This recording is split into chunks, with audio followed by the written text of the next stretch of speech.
Olá, aqui é Jeff Nikist com mais uma edição de Amigos e Inimigos. Comigo está meu co-apresentador, Alex Benech, na Alemanha.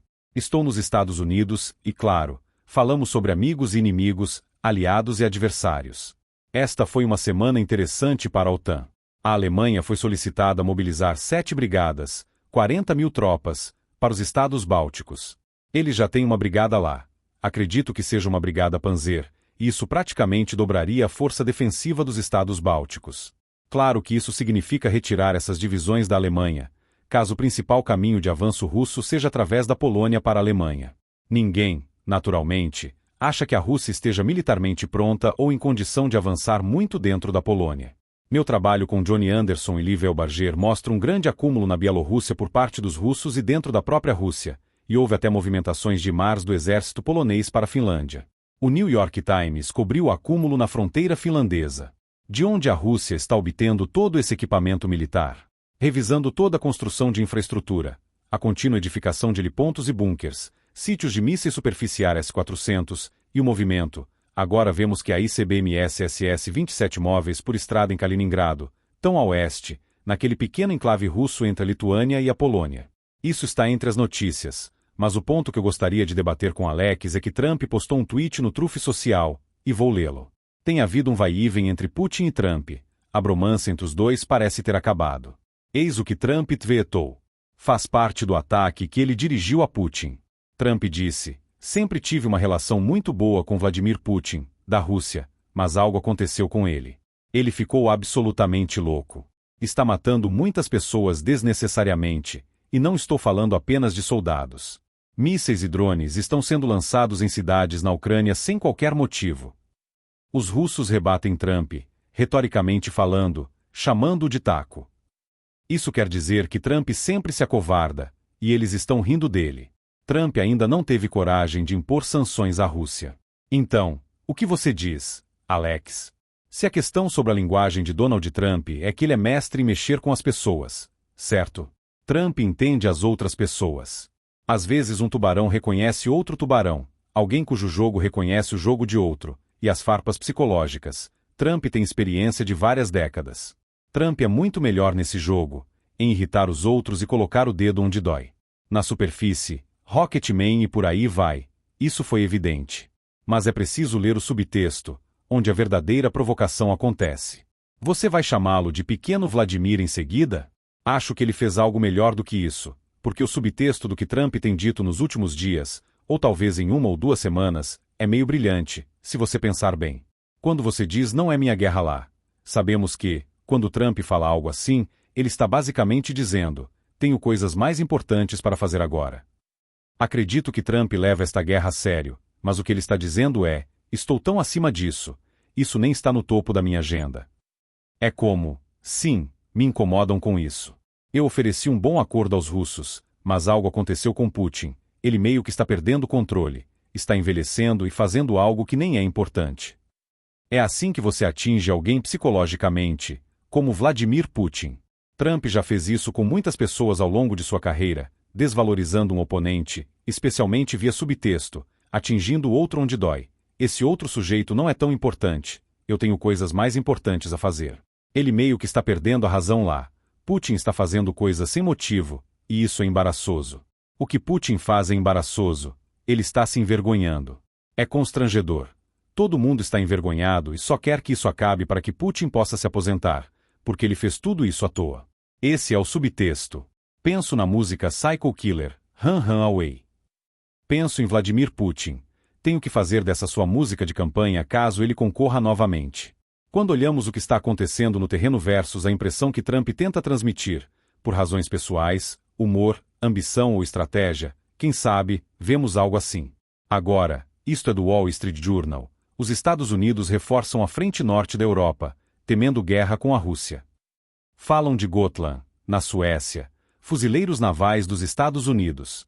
Eles treinam lá com um sistema móvel de foguetes, disparam munição de treinamento e fazem todo tipo de atividade. É um campo de testes e estão estruturando. Então, há fuzileiros navais dos Estados Unidos na ilha de Gotland. Há tantas coisas acontecendo ao mesmo tempo, mas você realmente não vê muitas manchetes sobre isso. É preciso ler revistas militares mais obscuras para ter uma noção melhor do que está acontecendo. Se você se concentrar apenas na mídia convencional, ela oferece uma interpretação boba. Trump disse algo ou alguém disse outra coisa. Mas o que está acontecendo no terreno? Aqui eles dizem que alguns funcionários europeus estão preocupados que o comprometimento da América com a Aliança Transatlântica esteja enfraquecendo, dado o tom crítico de Trump em relação a ela e seu declarado desejo de reduzir o engajamento militar no exterior. Comandantes militares dos Estados Unidos afirmam que sua postura permanece firme. Do ponto de vista do Exército dos Estados Unidos, minhas ordens não mudaram, diz o general de brigada Andrew Sass, vice-chefe de operações do Exército dos Estados Unidos para a Europa e África. Embora a questão do futuro engajamento dos Estados Unidos esteja na minha mente, disse ele, faço isso há tempo demais para me deixar levar por ventos políticos e mensagens que não são ordens. Ai! Essa é a diferença entre a política e o público. Há muita coisa acontecendo que as pessoas ainda não deveriam ver. Diga-me, com esse pedido da OTAN para que a Alemanha envie 7 brigadas, estou certo? A Alemanha só tem 8 brigadas totalmente mobilizadas, com uma já posicionada nos Estados Bálticos. Enviar 7 significaria deslocar praticamente todo o exército alemão para o Báltico. Minha lembrança sobre a estrutura de combate alemã está correta? O conceito há muito tempo tem sido de um exército da União Europeia sem chamá-lo de exército da União Europeia. Basicamente, isso significa que cada país individual tem uma tarefa específica. Nem todos os países da Europa devem executar todas as funções. Os Estados Unidos têm um exército, uma força aérea, a logística, a guerra espacial, tudo. Mas na Europa os americanos são um respaldo que pode fazer tudo, todas as coisas complicadas. Os europeus devem dividir essas tarefas entre si. Essa é uma das razões para a especialização. Os britânicos e canadenses se especializam em guerra submarina e antissubmarino. Os alemães se especializam na fabricação de equipamentos, modernização dos exércitos com veículos blindados de transporte de tropas, tanques excelentes, coisas desse tipo.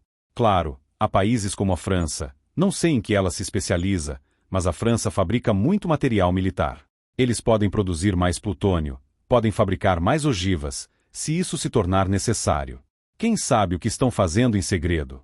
Quem publicaria os números? Por que a França revelaria o que tem? Por que o Reino Unido revelaria o que tem? A França é o único país continental da OTAN que possui forças nucleares próprias. Ela tem tantas usinas nucleares, tantos especialistas e instalações capazes de produzir plutônio ou urânio altamente enriquecido, capazes de fabricar qualquer tipo de bomba moderna e depois produzi-la em escala.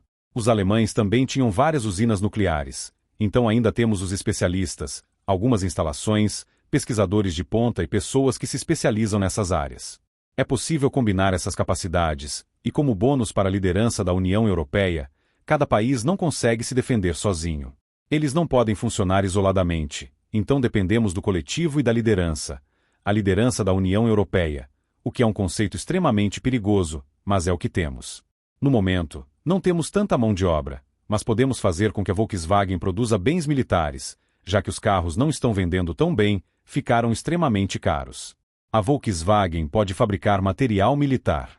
A Rheinmetall, a Thyssen, todas essas empresas, podem produzir uma quantidade imensa de equipamentos. E, em termos de mão de obra, a Europa tem o quê? Mais de 500 milhões de pessoas. Podemos encontrar jovens suficientes para serem equipados e treinados. Isso é perfeitamente possível. Quero dizer, a União Europeia tem mais de 500 milhões de pessoas. A Rússia, por sua vez, tem o quê? 150 milhões hoje em dia? 140? Você está sem som, o microfone ainda está desligado. Eles têm 141. Eu acho, mas é difícil dizer. Eram 145 milhões quando a União Soviética se desfez, e acho que a população diminuiu alguns milhões desde então. Então sim, podemos encontrar pessoas suficientes. Podemos produzir material suficiente. A força militar e econômica é bastante impressionante quando se combinam todos esses membros. O problema, Alex, é que a OTAN, os países europeus, deixaram suas indústrias militares apodrecerem. Então eles têm que, de certo modo, recomeçar do zero, reconstruindo tudo, e isso leva tempo. Treinar pessoas e criar pessoas que treinem outras pessoas. É realmente um problema. Claro que é mais fácil criar software e desenvolver algo, sem necessariamente fabricá-lo ainda. Depois surgem os problemas de energia.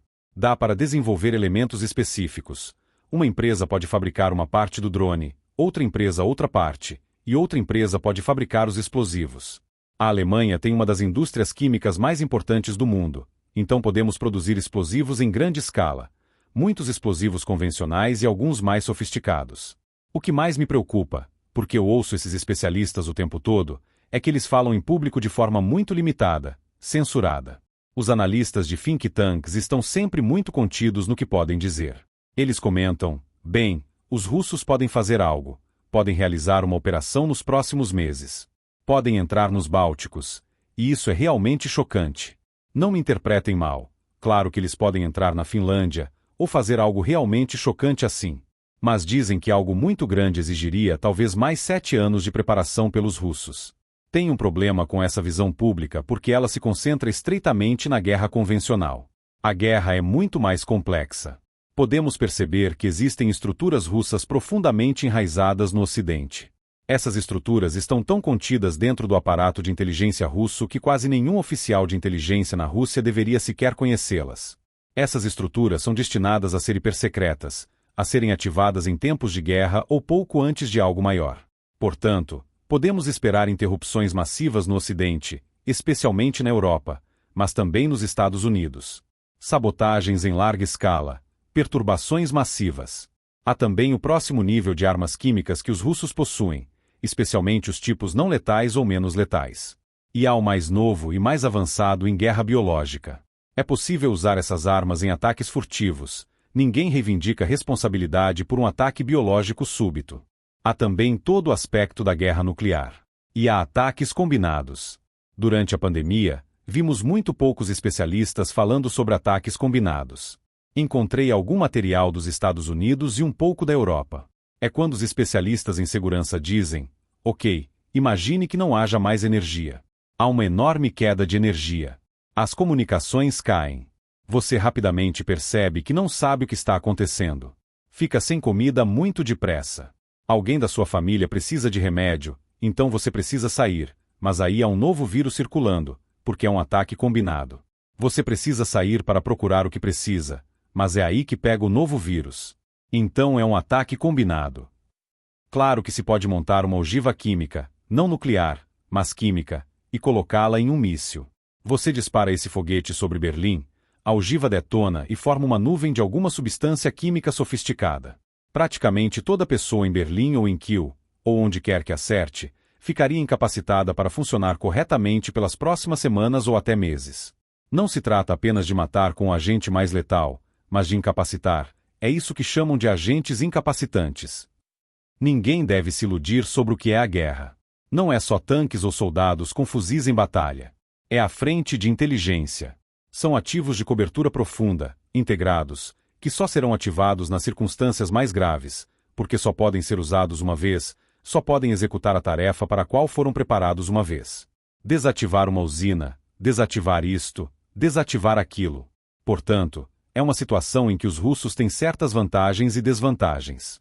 Precisamos tentar olhar a imagem toda. Isto é o que dizem sobre os nórdicos. O Ártico e os Bálticos foram colocados no centro do planejamento militar dos Estados Unidos, pois seu acesso a rotas de navegação, território e reservas de energia será crucial para o Ocidente em uma nova era de conflito geopolítico. É o Wall Street Journal afirmando que o Alto Norte da Europa e os Bálticos tornaram-se centrais no planejamento militar dos Estados Unidos. E o outro comentou, não prestem atenção demais ao que os políticos dizem, estas são as nossas ordens em campo. É o que nos foi instruído.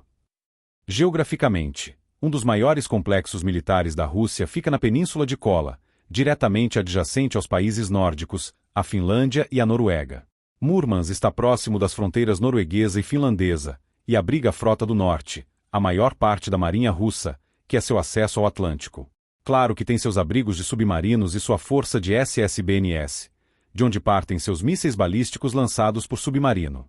Também há grandes forças aéreas estacionadas na Península de Kola. A região é repleta de bases militares, uma área de grande importância. Durante os anos 1980, o plano russo, soviético, era romper através da Finlândia até a Suécia, mesmo que esses países fossem neutros e não fizessem parte da OTAN, e conquistar até a Noruega. Os russos acreditavam que o controle da Noruega, assim como os alemães acreditavam na Segunda Guerra Mundial, era fundamental, ter portos noruegueses, estender a base de submarinos russos e unidades navais e aéreas para o Atlântico, para o Mar do Norte e ao redor da Grã-Bretanha.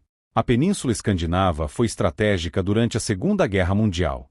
Os alemães conseguiram quase estrangular a Grã-Bretanha, operando a partir da Noruega e tendo acesso às rotas marítimas ao redor da Islândia.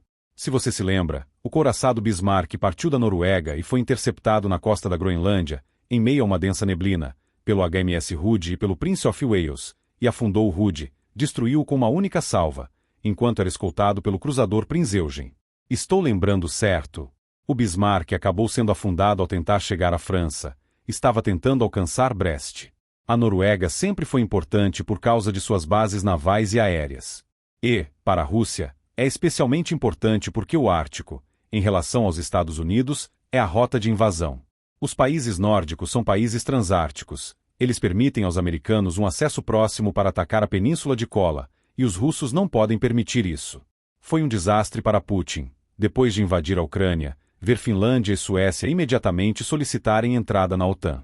Foi o quão ameaçados esses países se sentiram. É possível ver isso claramente ao observar o mapa do Ártico. A América do Norte, dá para ver o Canadá. Mas, se você rolar para cima, lá estão a Noruega e a Suécia. Sim, é possível ver que parecem de cabeça para baixo aqui, mas a Península de Kola se projeta, como algo saindo da cabeça de um tubarão-martelo, estendendo-se a partir da Rússia. Dá para ver a fronteira finlandesa. É uma fronteira muito longa. E, novamente, a Polônia está enviando sistemas HIMARS para auxiliar o exército finlandês. A Finlândia tem o maior número per capita de homens em serviço, homens de uniforme, de qualquer país da OTAN. Eles realmente mobilizaram sua mão de obra, porque vejo o tamanho enorme da fronteira que compartilham com a Rússia. É imensa. E, claro, é possível ver a Suécia. A Finlândia tem uma população de cerca de 5 a 6 milhões de pessoas. A Suécia tem por volta de 10 milhões. Esses são os países nórdicos mais populosos. Noruega e Dinamarca são bem menores, e a Islândia é muito pequena. Esses são os países nórdicos. A Suécia, é claro, constrói seus próprios caças, tem presença naval no Báltico, mantém defesas de radar e mísseis superficiais e vem se rearmando militarmente desde a Revolução do Euromaidan. Os suecos têm ficado cada vez mais alarmados com a agressividade da Rússia. Anos atrás, pessoas, inclusive eu, alertaram que algo grande estava por vir. Dissemos, não vamos ter ilusões sobre isso. Algo importante vai acontecer, eventualmente. Os países bálticos começaram a se preocupar naquela época e diziam, estamos em uma bandeja de prata, somos um alvo fácil demais. Por que a Europa não está fazendo mais? Por que não estão firmando posição? E eu acho que parte disso é o seguinte, em simulações e jogos de guerra dentro da OTAN, tentando prever até onde os russos poderiam ir e quais problemas encontrariam, tudo sempre se resumia a uma coisa, os russos ficando empacados. Se você os atrai e eles ficam presos, para onde vão depois? O problema com os estados bálticos, e é possível ver isso claramente ao observar a geografia de cabeça para baixo, é que eles estão encostados na Rússia. São 3 países pequenos. Sua população combinada não ultrapassa 3 milhões. Não são países grandes, são pequenos. Dá para vê-los ali, estamos olhando de cabeça para baixo. Se você passar o cursor sobre o mapa, os nomes aparecem, Lituânia, Letônia e Estônia. Tallinn é a capital da Estônia, Riga é a capital da Letônia e Vilnius é a capital da Lituânia.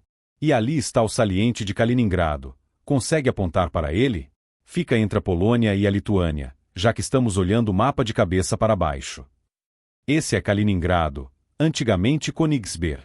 Costumava fazer parte da Prússia Oriental, território alemão, até ser tomado pelos russos no fim da Segunda Guerra Mundial.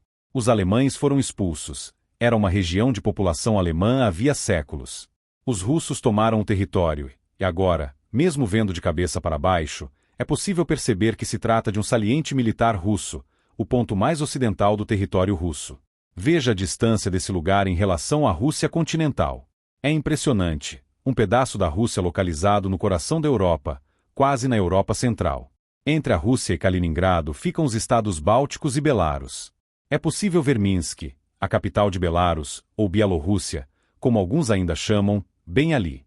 Você pode ver que a situação está ficando quente agora. Do ponto de vista militar, quero destacar algumas coisas que aprendi com Willy Veobar. Os países da OTAN mantêm, em média, apenas 4 caças para proteger os estados bálticos. A razão é simples. A área é tão avançada que um míssil russo ou um ataque surpresa poderia destruir qualquer grande implantação aérea ali. Se você olhar a que distância os estados bálticos ficam das principais bases da OTAN, fica claro que é uma péssima ideia, dada a capacidade de mísseis da Rússia, posicionar unidades aéreas muito adiante, porque elas poderiam ser aniquiladas ainda no solo.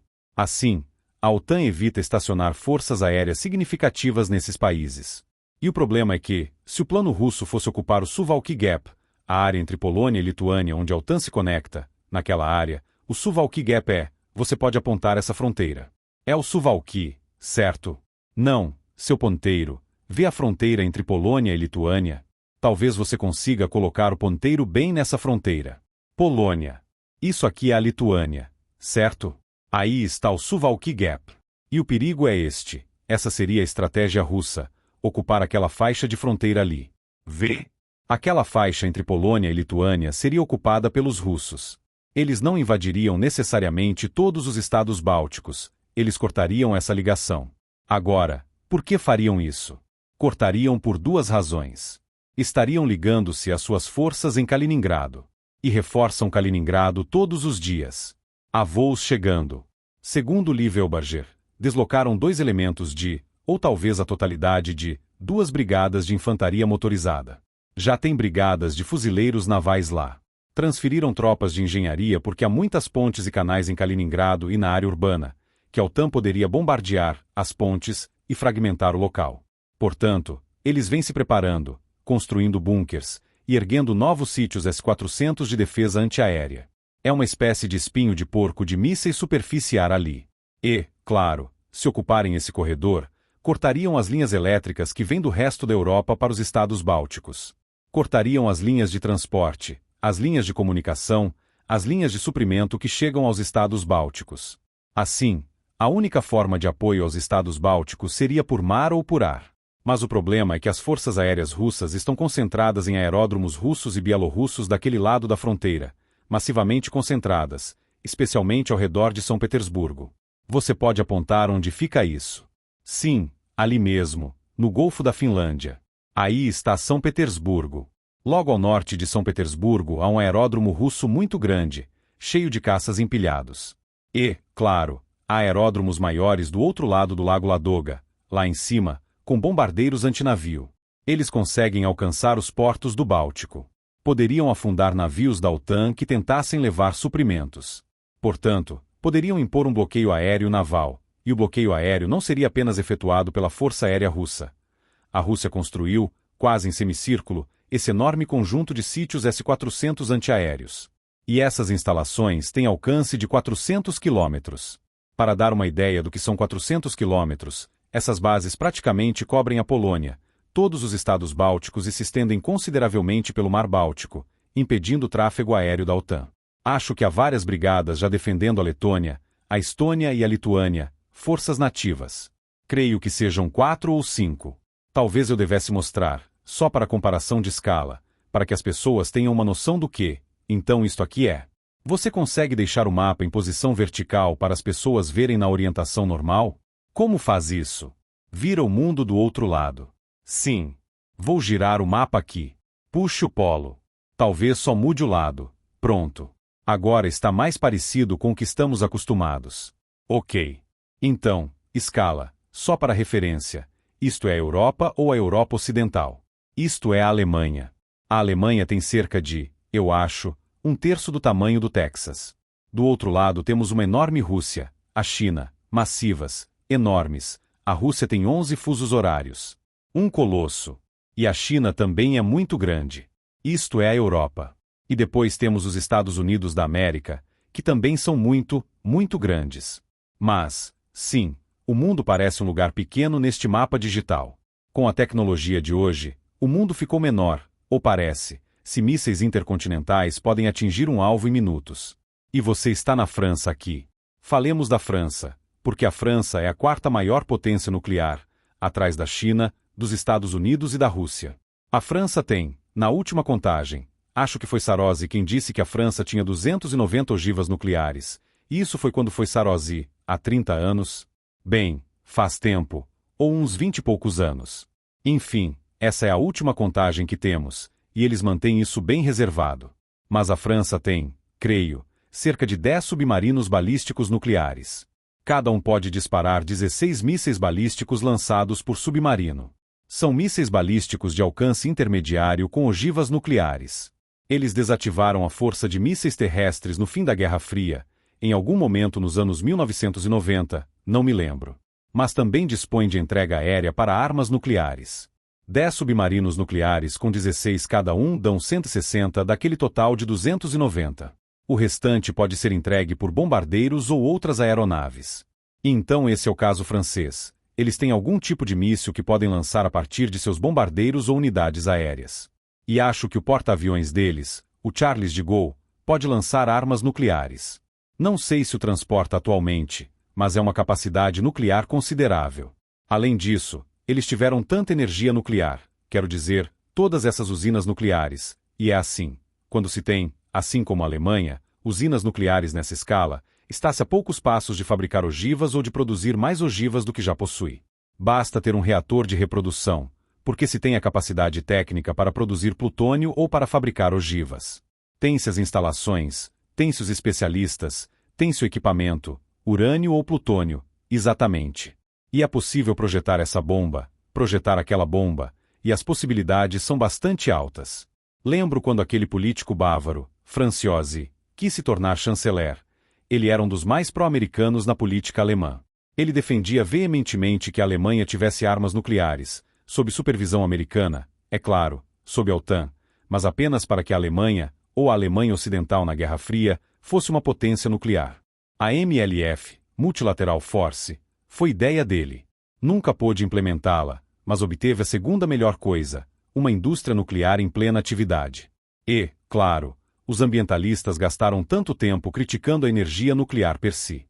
Entendo que há problemas a resolver, mas tratava-se, claro, do potencial para a guerra nuclear. Por isso Moscou alimentava esses grupos antinucleares. Quando se tem as instalações e as oportunidades, chega-se muito perto, poucos passos, do ponto em que se pode fabricar rapidamente armas nucleares, inclusive alguns dos equipamentos novos. Porque, com instalações avançadas, pode-se testar coisas novas, não uma reação completa, mas reações parciais, e experimentar diferentes soluções. E se misturarmos isto? E se mudarmos aquilo? Podemos fabricar uma ogiva nuclear melhor? Podemos produzir algo com vantagens por diversos motivos? Podemos baratear isto, aquilo e o outro. Toda essa expertise pode ser agregada. E, sinceramente, não consigo imaginar os franceses sendo muito transparentes sobre tudo isso. Na França tudo é rigidamente integrado. Há pouca separação no alto entre governo e empresas. Aqui nos Estados Unidos, esquecemos que a França foi e continua a ser uma grande potência. Ao longo da maior parte de sua história, antes da unificação da Alemanha, foi a maior potência do continente europeu por séculos, e um adversário primário dos britânicos. Britânicos e franceses têm uma velha inimizade que remonta à Guerra dos 100 Anos, e por aí vai. Mas a França é uma grande potência.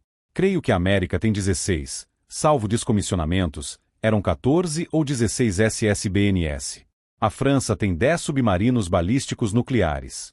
SSBN é como são chamados, e isso é um feito técnico.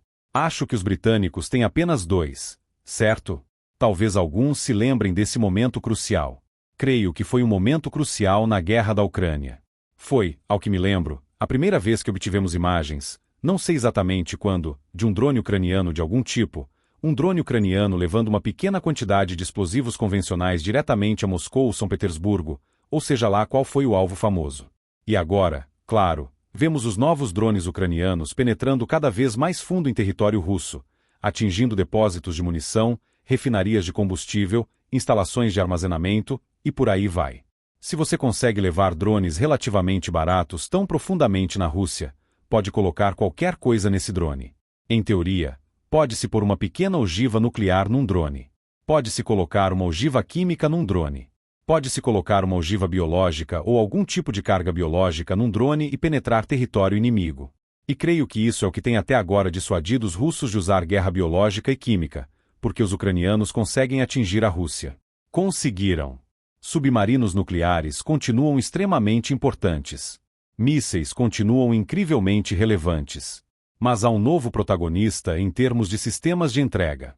Se você consegue produzir um drone ainda mais rápido, se consegue fazer múltiplos drones em que você não sabe qual é o relevante, ao defender, você não sabe se aquele é o relevante ou outro, ou se fabrica um drone que voa a baixa altitude, ou algo que voa em grande altitude. Chegamos a um ponto em que até planejadores militares experientes ficam sobrecarregados pelas possibilidades e pelos resultados das simulações. Porque você sempre quer estar preparado, certo? Então os russos fazem isto. Temos uma simulação para isso. Os russos tentam aquilo. Temos outra simulação. Mas quantas simulações você pode ter e quantas consegue memorizar enquanto planejador militar? Isso pode ser um fator de dissuasão para todos, pois torna tudo muito imprevisível, muito depressa. E não é simplesmente uma questão de trazer soldados chineses para a Europa, o que seria fácil de fazer, ou trazer soldados norte-coreanos, também fácil, para tentar sobrecarregar a Europa por guerra convencional. Há muitas outras opções na mesa, inclusive aquelas que os próprios russos dispõem. Quando você pensa em novos compostos químicos sofisticados que podem incapacitar um soldado inimigo por algumas semanas, sem necessariamente causar qualquer dano permanente, apenas deixando essa pessoa incapacitada por semanas, há muitas coisas a se considerar. E é muito importante que as pessoas se mantenham atentas e investiguem essas formas de engano, porque isso é algo que o cidadão comum pode fazer. Nem todo mundo pode estar envolvido diretamente nos aspectos práticos da guerra em campo, mas há muitas outras formas de agir, porque os russos dependem de seus agentes adormecidos. Os russos dependem dessas estruturas que aprendemos durante a Guerra Fria, quando até mesmo veteranos da KGB que desertaram diziam: sim, há coisas sobre as quais temos apenas uma noção dentro da KGB, mas quase ninguém tem permissão para vê-las. Elas são separadas do restante da KGB e têm algo a ver com sabotar o inimigo em tempos de guerra. Você pode mostrar o mapa novamente, o do mundo? Claro. Espere um segundo. Eu só pensei, já que mencionei isso, fui conferir. Não, eu estava errado. Os britânicos têm 4 submarinos Trident, cada um capaz de carregar 48 ogivas nucleares. E eles mantêm um em patrulha o tempo todo. Imagino que os outros 3 fiquem ancorados no porto. E essa é a Grã-Bretanha, um país insular, uma potência naval famosa. A Grã-Bretanha dominou os mares por séculos, especialmente a partir do que, na Europa, é conhecido como a Guerra dos 7 Anos. Na América, chamamos de Guerra Franco-Indígena, que durou cerca de 7 anos. Foi um tipo de guerra mundial. Na verdade, foi a Primeira Guerra Mundial. A Guerra dos 7 Anos ocorreu de 1756 a 1763, e foi o conflito no qual a Grã-Bretanha conquistou a Índia, tomou a Índia dos franceses, tomou o Canadá dos franceses, tomou Cuba e as Filipinas, mas as devolveu à Espanha. Foi uma guerra decisiva, e o Império Britânico passou então a dominar os mares com uma marinha tremenda, simplesmente imbatível. Os franceses tentaram muitas vezes desafiar a marinha britânica. A única vitória naval francesa de que realmente me lembro foi durante a Revolução Americana, quando isso permitiu que Washington cercasse o exército de Corvallis e o forçasse à rendição, encerrando a Revolução Americana. E, claro, isso foi algo importante. Voltando à Grã-Bretanha, na Segunda Guerra Mundial, os britânicos voltaram a ter uma presença gigantesca.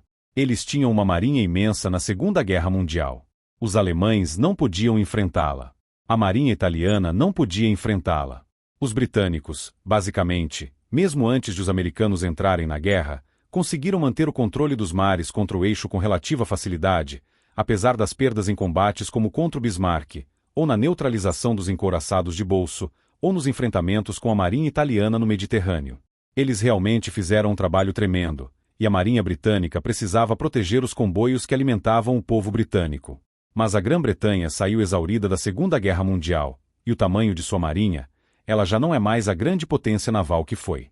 Acredito que eles tenham cerca de 220 a 230 ogivas nucleares. Tem menos ogivas, pelo último levantamento, do que os franceses, e mantém menos delas operacionais. Acho que há apenas entre 40 e 48 nas Trident que estão em operação. Eu achava que eram apenas 2 submarinos, mas são 4. Eles mantêm apenas um em patrulha, pelo que entendi. Eles costumavam ter bombardeiros estratégicos, mas os aposentaram, então não podem mais realizar ataques nucleares por via aérea, apenas por meio de submarinos. Assim, a Grã-Bretanha não é tão forte quanto a França, mas tem quase o mesmo número de ogivas nucleares. Se conseguissem colocar todos os seus tridentes em operação, isso seria assustador para a Rússia. Se britânicos e franceses fossem colocados em alerta e tivessem todos os seus SSBNS no mar, seriam cerca de 500 ogivas nucleares com as quais poderiam atingir a Rússia. Isso é meio assustador. No fim das contas, o Império Britânico, os britânicos, tiveram o mesmo problema que a maioria, ou praticamente qualquer império significativo do passado, especialmente Roma. Todos sabiam onde Roma terminava e onde Roma começava, e o que era romano e o que não era, certo? Então, se você se apresenta assim no palco mundial, aqui estamos, este somos nós. Isso faz com que o inimigo comece a investigar e sondar onde estão as fraquezas, onde estão as fragilidades internas, onde estão as vulnerabilidades nas fronteiras. Eles sabem exatamente o que é Roma e o que não é Roma. Mas, com o tempo, especialmente os franceses e os britânicos, e todo esse negócio estranho da União Europeia, acho que foi aí que eles aprenderam a não ser transparentes, a fazer parecer mais complexo do que realmente é. Quero dizer, por que ainda parecer na superfície como um Império Britânico? Por que não espalhar as coisas, inclusive globalmente, com a comunidade das nações e as estruturas que talvez ainda existam na Índia? Eles realmente não controlam mais nenhum dos países da Commonwealth, não. Mas é como com os Estados Unidos, a Austrália, a Nova Zelândia, o Canadá, há interesses compartilhados. Então, se você tem interesses comuns, quando alguns desses antigos domínios britânicos não querem cair sob controle russo ou chinês, ou francês, sim, quando ainda há certas estruturas em funcionamento, não é necessário que isso se chame Grã-Bretanha. Não precisa ser tudo britânico e branco e ter a aparência tradicional, mas ainda existe esse poder econômico. Ainda existe todo esse esquema de corporações offshore, o sistema bancário offshore e todas essas estruturas. Qual é a exportação da Grã-Bretanha? Serviços financeiros e produtos farmacêuticos. O que eles têm na Grã-Bretanha? Sim, mas se você tem esse esquema de bancos offshore e esses hedge funds crescentes, super hedge funds, eles podem começar a comprar participações em diferentes países e influenciá-los de forma sutil. Você compra 10% disto, compra 10% daquilo, e outro grande banco britânico ou hedge fund centrado na Grã-Bretanha pode comprar mais 10% daqui, mais 10% dali. E é assim que se mantém alguma presença significativa. Diz aqui, por exemplo, que Gotland é um dos locais mais estratégicos do norte da Europa, permitindo posicionamento de sensores e sistemas de armas de longo alcance. Bem, vamos mostrar às pessoas onde fica no mapa. Gotland é uma ilha no meio do Mar Báltico. É território sueco. E é estratégica. É um porta-aviões insubmergível para basear aeronaves e dominar aquele corpo d'água. Quem controla a ilha, que tem aeródromos, controla a área. Os suecos não mantêm aeronaves permanentemente embarcadas lá, mas mantêm aeronaves na Suécia que podem voar até lá, rebasear e atacar a partir dali. Onde fica de novo? Bem, é aquela ilha grande bem no meio. Vê, ali à direita. Pronto. Isso é Gotland. Ali estão os principais centros populacionais do lado oeste da ilha, onde os suecos normalmente mantêm um batalhão. Penso que seja um batalhão de infantaria mecanizada ou de infantaria. E foi aí, como você disse, que os fuzileiros estavam treinando com os suecos, em Gotland. Dá para ver o quão bem posicionada ela é. E os suecos têm aeródromos lá. Eles não baseiam aviões adiantado para não serem atingidos, mas podem mover rapidamente aviões e helicópteros para lá e depois atacar a partir dali para apoiar os estados bálticos. A Suécia está muito interessada em manter a independência dos estados bálticos. Dá para entender por quê. Olha a costa. A Rússia tem muito pouca linha costeira no Báltico. Tem a costa russa no Golfo da Finlândia, por São Petersburgo, e tem a costa lá em Kaliningrado, onde mantém esquadrões navais de superfície, principalmente corvetas. Creio que tenham apenas um destroyer e uma fragata. O resto são corvetas organizadas em brigadas de barcos míssil, creio eu. Essas são as forças de superfície russas no Báltico. Quanto à força anfíbia, os russos tinham antes uma força anfíbia no Báltico, mas a deslocaram para o Mar Negro para a guerra na Ucrânia e ela sofreu pesadas perdas. Alguns navios foram afundados pelos ucranianos. Dizem que, após anos de desmilitarização, Gotland está no centro do rearme sueco. Em guerra, a ilha pode servir como um centro logístico naval, controlar comunicações de rotas marítimas e ajudar a preparar capacidades ofensivas para ataques profundos em solo inimigo. E a Rússia realmente venceu em certos aspectos. Agora, voltemos ao mapa. Quero mostrar o que Livel Barger falou sobre o acúmulo em Kaliningrado. As forças russas de helicópteros, que são como tanques voadores capazes de transportar infantaria, estão sendo reforçadas e estão dentro do alcance. Esses helicópteros podem alcançar Gotland a partir de Kaliningrado. Não tenho certeza se chegam a partir do Golfo da Finlândia, mas conseguem chegar e poderiam realizar uma invasão de Gotland. Mas o problema de invadir Gotland por ataque aeromóvel, já que não dispõe mais de forças anfíbias, é que os helicópteros russos podem ser abatidos não apenas por caças suecos, mas por mísseis antiaéreos suecos. Portanto, é muito difícil para a Rússia entrar ali. Seria uma catástrofe se tentassem. Teriam que usar ataques de mísseis e bombardeios para neutralizar as defesas antiaéreas suecas, e os russos têm sido incapazes de eliminar as defesas antiaéreas ucranianas na guerra da Ucrânia. Logo, é duvidoso que disponham dessa capacidade. Gotland é muito importante, ali há um grande aeródromo. E esses aeródromos em Kaliningrado estão sendo usados para movimentar enormes aviões Antonov que podem transportar um ICBM SS-27 para dentro do território. Vi ontem, nas imagens de satélite do Li, 2 SS-27S estacionados em uma base em Kaliningrado, expostos, com unidades de armazenamento que poderiam abrigar dezenas de SS-27S e ocultá-los. Fiquei pasmo. Não sabia que tinham SS-27S ali. Mas tem. Isso foi outra revelação. Mas aquela é uma base para lançar ataques avançados. Também é muito vulnerável, como uma posição avançada seria. Os russos, quando atacam primeiro em guerra, podem ser muito decisivos nesses cenários. Dá para ver a distância relativa até Gotland. Não sei se você... não faço ideia do que seja isso exatamente. Seriam 250 quilômetros, você diria? Bem, essa linha de medição aqui embaixo, aquela coisinha, é 200 quilômetros. Então daqui até lá talvez sejam 200, talvez 300 quilômetros. Não é tão longe. Quero dizer, para a Alemanha, se eu estiver por volta de Nuremberg, posso chegar a Berlim em, se dirigirmos bem rápido, umas 4 horas ou talvez menos. Dá para atravessar a Alemanha em poucas horas se dirigir no ritmo que geralmente fazemos. E isso é no ritmo de carro, não é velocidade de foguete nem de avião. É assim que, bem, eu não diria minúscula, mas, bem, o alcance operacional de um helicóptero de combate russo totalmente carregado, os Mi-35, K-52 e Mi-28, é de 450 quilômetros. Portanto, eles podem facilmente alcançar Gotland a partir de Kaliningrado. Não tenho certeza se poderiam alcançar a área de São Petersburgo. Esses helicópteros, aliás, podem carregar 2 tanques de combustível externos adicionais que aumentam o alcance. Mesmo sem isso, eles já conseguem voar 450 quilômetros. Então, não estamos, e publicamente não estamos recebendo muitas informações. Sempre há mais acontecendo. Eles nos dão apenas um pouco aqui e ali.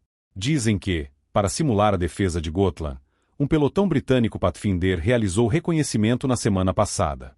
Dias depois, 110 paraquedistas britânicos saltaram de 300 metros de altura de 2 aviões de transporte a 400 m sobre um campo aberto, antes de marcharem durante a noite, por entre florestas, para garantir uma zona de pouso de aeronaves. Enquanto isso, por volta da meia-noite, uma unidade de fuzileiros navais dos Estados Unidos chegou nas proximidades com um sistema móvel de foguetes, que pode ser rapidamente implantado em caso de guerra. Horas antes, os fuzileiros estavam na Noruega. Após lançarem munições falsas, postes feitos de concreto, os fuzileiros transportaram o sistema para a Finlândia para uma demonstração semelhante. Eles falam sobre o sistema HIMARS e sistemas semelhantes, como GMLRS, GMRS ou ATACMS. Dizem que uma das principais tarefas enfrentadas pelos membros da OTAN é garantir que seus respectivos sistemas militares funcionem de forma integrada.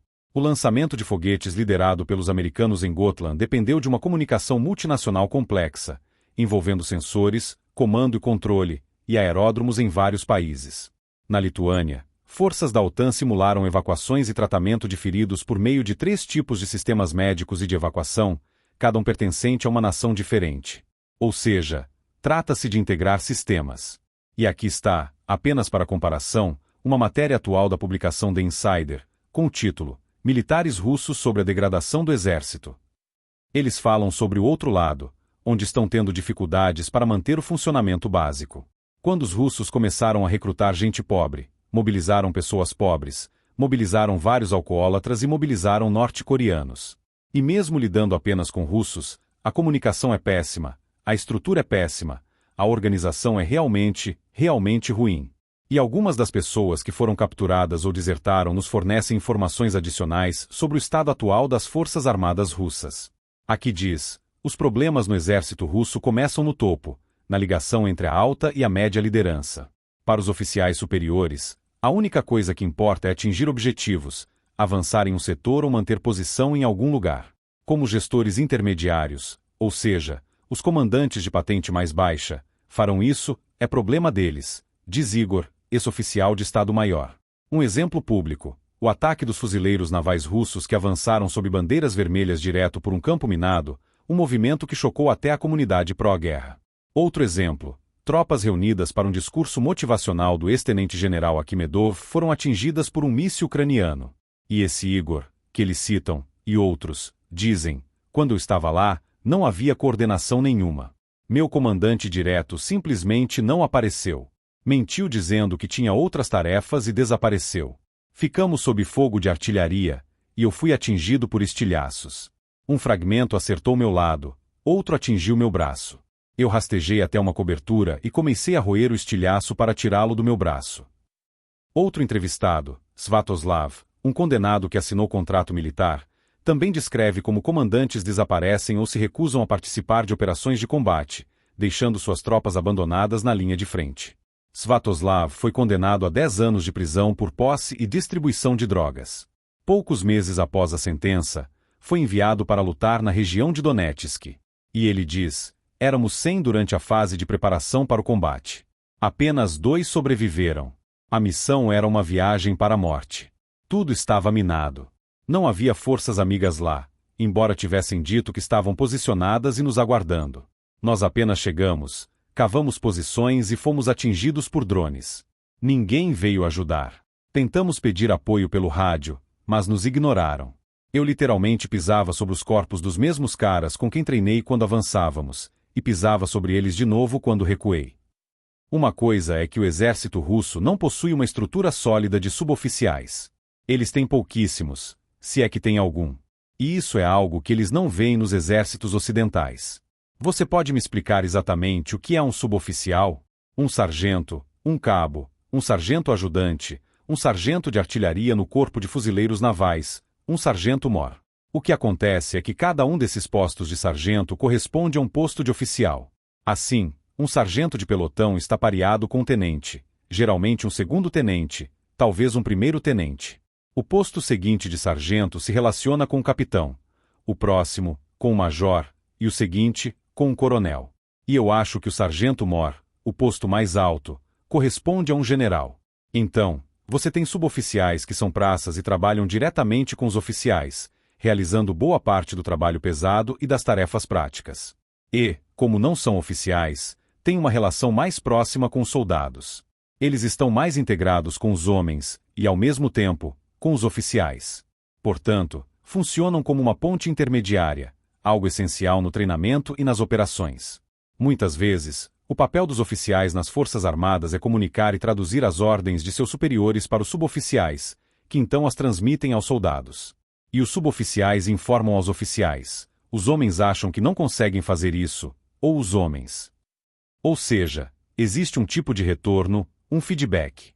E os suboficiais são extremamente importantes porque, ao contrário dos oficiais, que têm toda essa formação acadêmica e pertencem ao corpo de oficiais, os garotos da faculdade, os suboficiais sobem por mérito e experiência. A maioria começa como soldado raso e vai subindo na hierarquia. Assim, conhecem todos os níveis. Os suboficiais são aqueles que vêm de baixo e sabem mais, possuem um conhecimento mais orgânico, mais integral. E por isso são fundamentais. Os oficiais que apenas frequentam a escola de formação e saem diretamente como segundo-tenentes, você se forma na escola de oficiais e pronto, já é segundo-tenente. Mas o que você sabe? Qual é a sua experiência de combate? Você precisa de um sargento. Precisa de um sargento de pelotão. Quando eu estava na escola de oficiais, todos os sargentos ajudantes, sargentos de pelotão, sargentos de artilharia, todos haviam lutado no Vietnã. Isso foi nos anos 1970. Eles tinham experiência de combate. Mesmo os oficiais abaixo de capitão não tinham, porque eram recém-formados, segundos e primeiros tenentes que não serviram no Vietnã. Então, sempre há essa reserva de suboficiais mais experientes que realmente ajudam os oficiais. O exército alemão na Segunda Guerra Mundial tinha o mesmo sistema de suboficiais. Isso faz toda a diferença, e os russos não têm isso. Eles não têm, e isso realmente os prejudica. Aqui está outro exemplo. O tenente Júnior Ievene diz que o tratamento negligente do pessoal resulta não apenas de decisões táticas ruins, mas também da falta de oficiais qualificados. É tudo gente de desfile e burocrata de escritório. Existem alguns com experiência de combate, mas esses são ou carniceiros, como Cenofto, ou pessoas decentes. E os decentes geralmente acabam mortos, porque ninguém quer alguém que faz perguntas demais. Comandantes de batalhão, por exemplo, ficam sempre na retaguarda. Você não consegue arrastá-los para a linha de frente. E se um comandante de companhia é decente e tenta proteger seus homens, ele não tem liberdade para pensar por conta própria.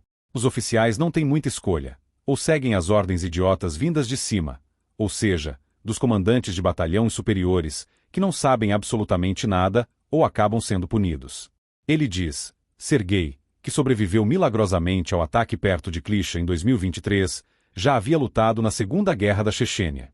Ele lembra que, durante seu tempo na Ucrânia, podia contar nos dedos de uma mão o número de oficiais com formação militar profissional, e mesmo esses não eram muito competentes. Nosso comandante de batalhão era o único oficial de carreira. O resto vinha de outros órgãos de segurança, sem nenhuma experiência militar real. Mas mesmo esse comandante era um completo idiota. Primeiro, ele era oficial de blindados, não de infantaria. Segundo, estava sempre bêbado. Nunca o vi sóbrio.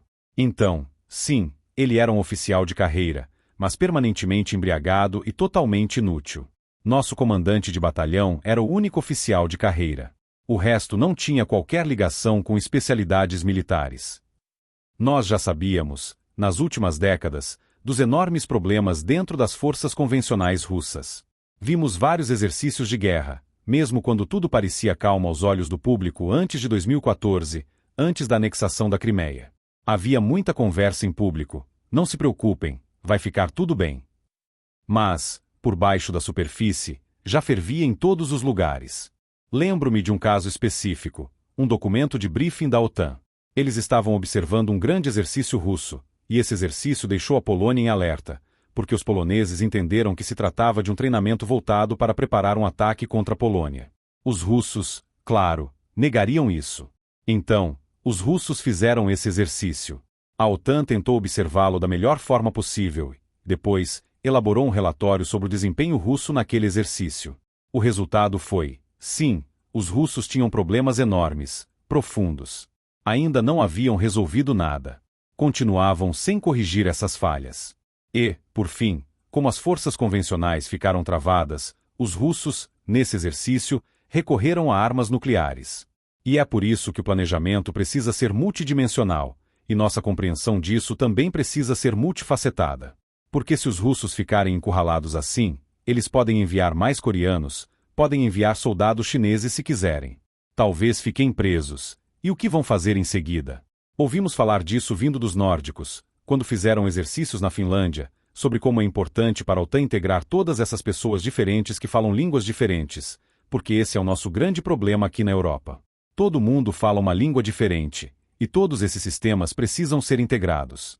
É preciso realmente vários especialistas em vários lugares para fazer essa coisa funcionar direito, certo? E se tivermos essa perturbação acontecendo por meio de redes adormecidas russas que nunca foram ativadas antes, se tivermos toda essa interrupção, quanto do nosso material ainda vai funcionar? Então, temos que pensar nisso. Uma coisa é os russos ficarem bêbados o tempo todo e serem estúpidos e disfuncionais, mas quão disfuncionais nós seremos quando nossas coisas sofisticadas não funcionarem? A lei de Murphy e tudo mais. Todos os exércitos sofrem de disfunção. As histórias da guerra do Vietnã, especialmente do exército regular, não tanto dos fuzileiros navais ou dos paraquedistas, mas nossas tropas de elite na América sempre se saem muito bem. Naquela época, com esses recrutas, tínhamos um exército de conscritos durante o Vietnã, e havia muitas histórias sobre oficiais abandonando seus homens. Mas havia também sargentos e soldados atirando em seus oficiais quando recebiam ordens absurdas. E isso sempre vai acontecer, mesmo que o exército dos Estados Unidos tenha se saído muito bem no Vietnã. Destruímos muitos comunistas naquela guerra. Mas essas coisas sempre acontecem. E na Segunda Guerra Mundial, o exército dos Estados Unidos na Segunda Guerra Mundial lutando contra o seu país, lutando contra a Alemanha. Quando você lê as histórias, e claro, meu conhecimento é imperfeito, mas eu amo história militar, Muitos tenentes e capitães americanos, realmente um número desproporcional, morreram na França e nos Países Baixos, avançando para a Alemanha. Perdemos muitos oficiais porque o treinamento americano remontava à guerra civil, sempre procurar o flanco. Bem, na linha contínua da frente ocidental da Alemanha, onde os aliados estavam avançando, onde está o flanco? Era uma linha contínua do Canal da Mancha até a Suíça, onde não era território natal. Não era como estar em casa. Era um território onde se tinha mapas, mas eles não eram precisos. E como era o terreno? Estava chovendo? Era lama? É assim que os oficiais americanos eram mortos. Eles iam à frente, procurando a maneira de atacar, tentando descobrir. E, claro, estavam sujeitos ao fogo de franco-atiradores alemães e muitas vezes eram atingidos, feridos ou mortos. Então tivemos um exército, sabe, havia disfunção no exército americano. Mas foi vitorioso. Vencemos a Batalha da Normandia. Antes disso, vencemos na Tunísia. Vencemos na Sicília. Chegamos a Roma no mesmo dia da invasão da Normandia, em junho de 1944. Tomamos Paris. Atravessamos o Reno. Fizemos tudo.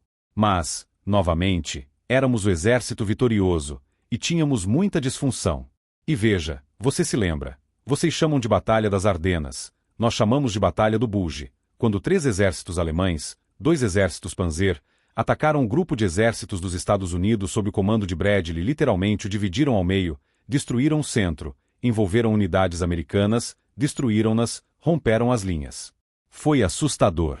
Eisenhower ficou extremamente assustado. Os britânicos convocaram mais homens, mobilizando desesperadamente, temendo que seu exército ficasse preso na Holanda. Claro, o seu país havia minado todos os portos na Holanda. Então, se o exército de Montgomery tivesse sido isolado, teria ficado preso e destruído ali, porque não poderiam ter feito um novo Dunquirco com todas aquelas minas nos portos em Antuérpia e outros lugares. Foi quase uma catástrofe. Foi a maior e mais sangrenta batalha da história americana, a Batalha do Bulge, a Batalha das Ardenas. E o exército alemão infligiu isso tarde na guerra. Foi em 16 de dezembro de 1944, e a batalha continuou até 1945. Muito sangrenta. Claro, o desempenho do exército americano nessa batalha. Mais tarde na batalha nos saímos muito bem, quando nossa força aérea pôde entrar em ação. Mas enquanto não tínhamos força aérea, enquanto aquela pesada camada de nuvens cobria o campo de batalha, o seu país estava nos dando uma surra. E então, todo exército tem problemas, certo?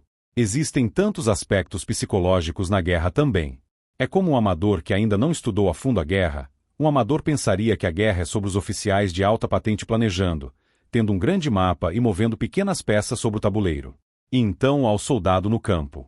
E quanto mais coração o soldado tiver, quanto mais virilidade o soldado tiver, então, quanto mais viris e motivados forem os soldados, mais eles vencerão.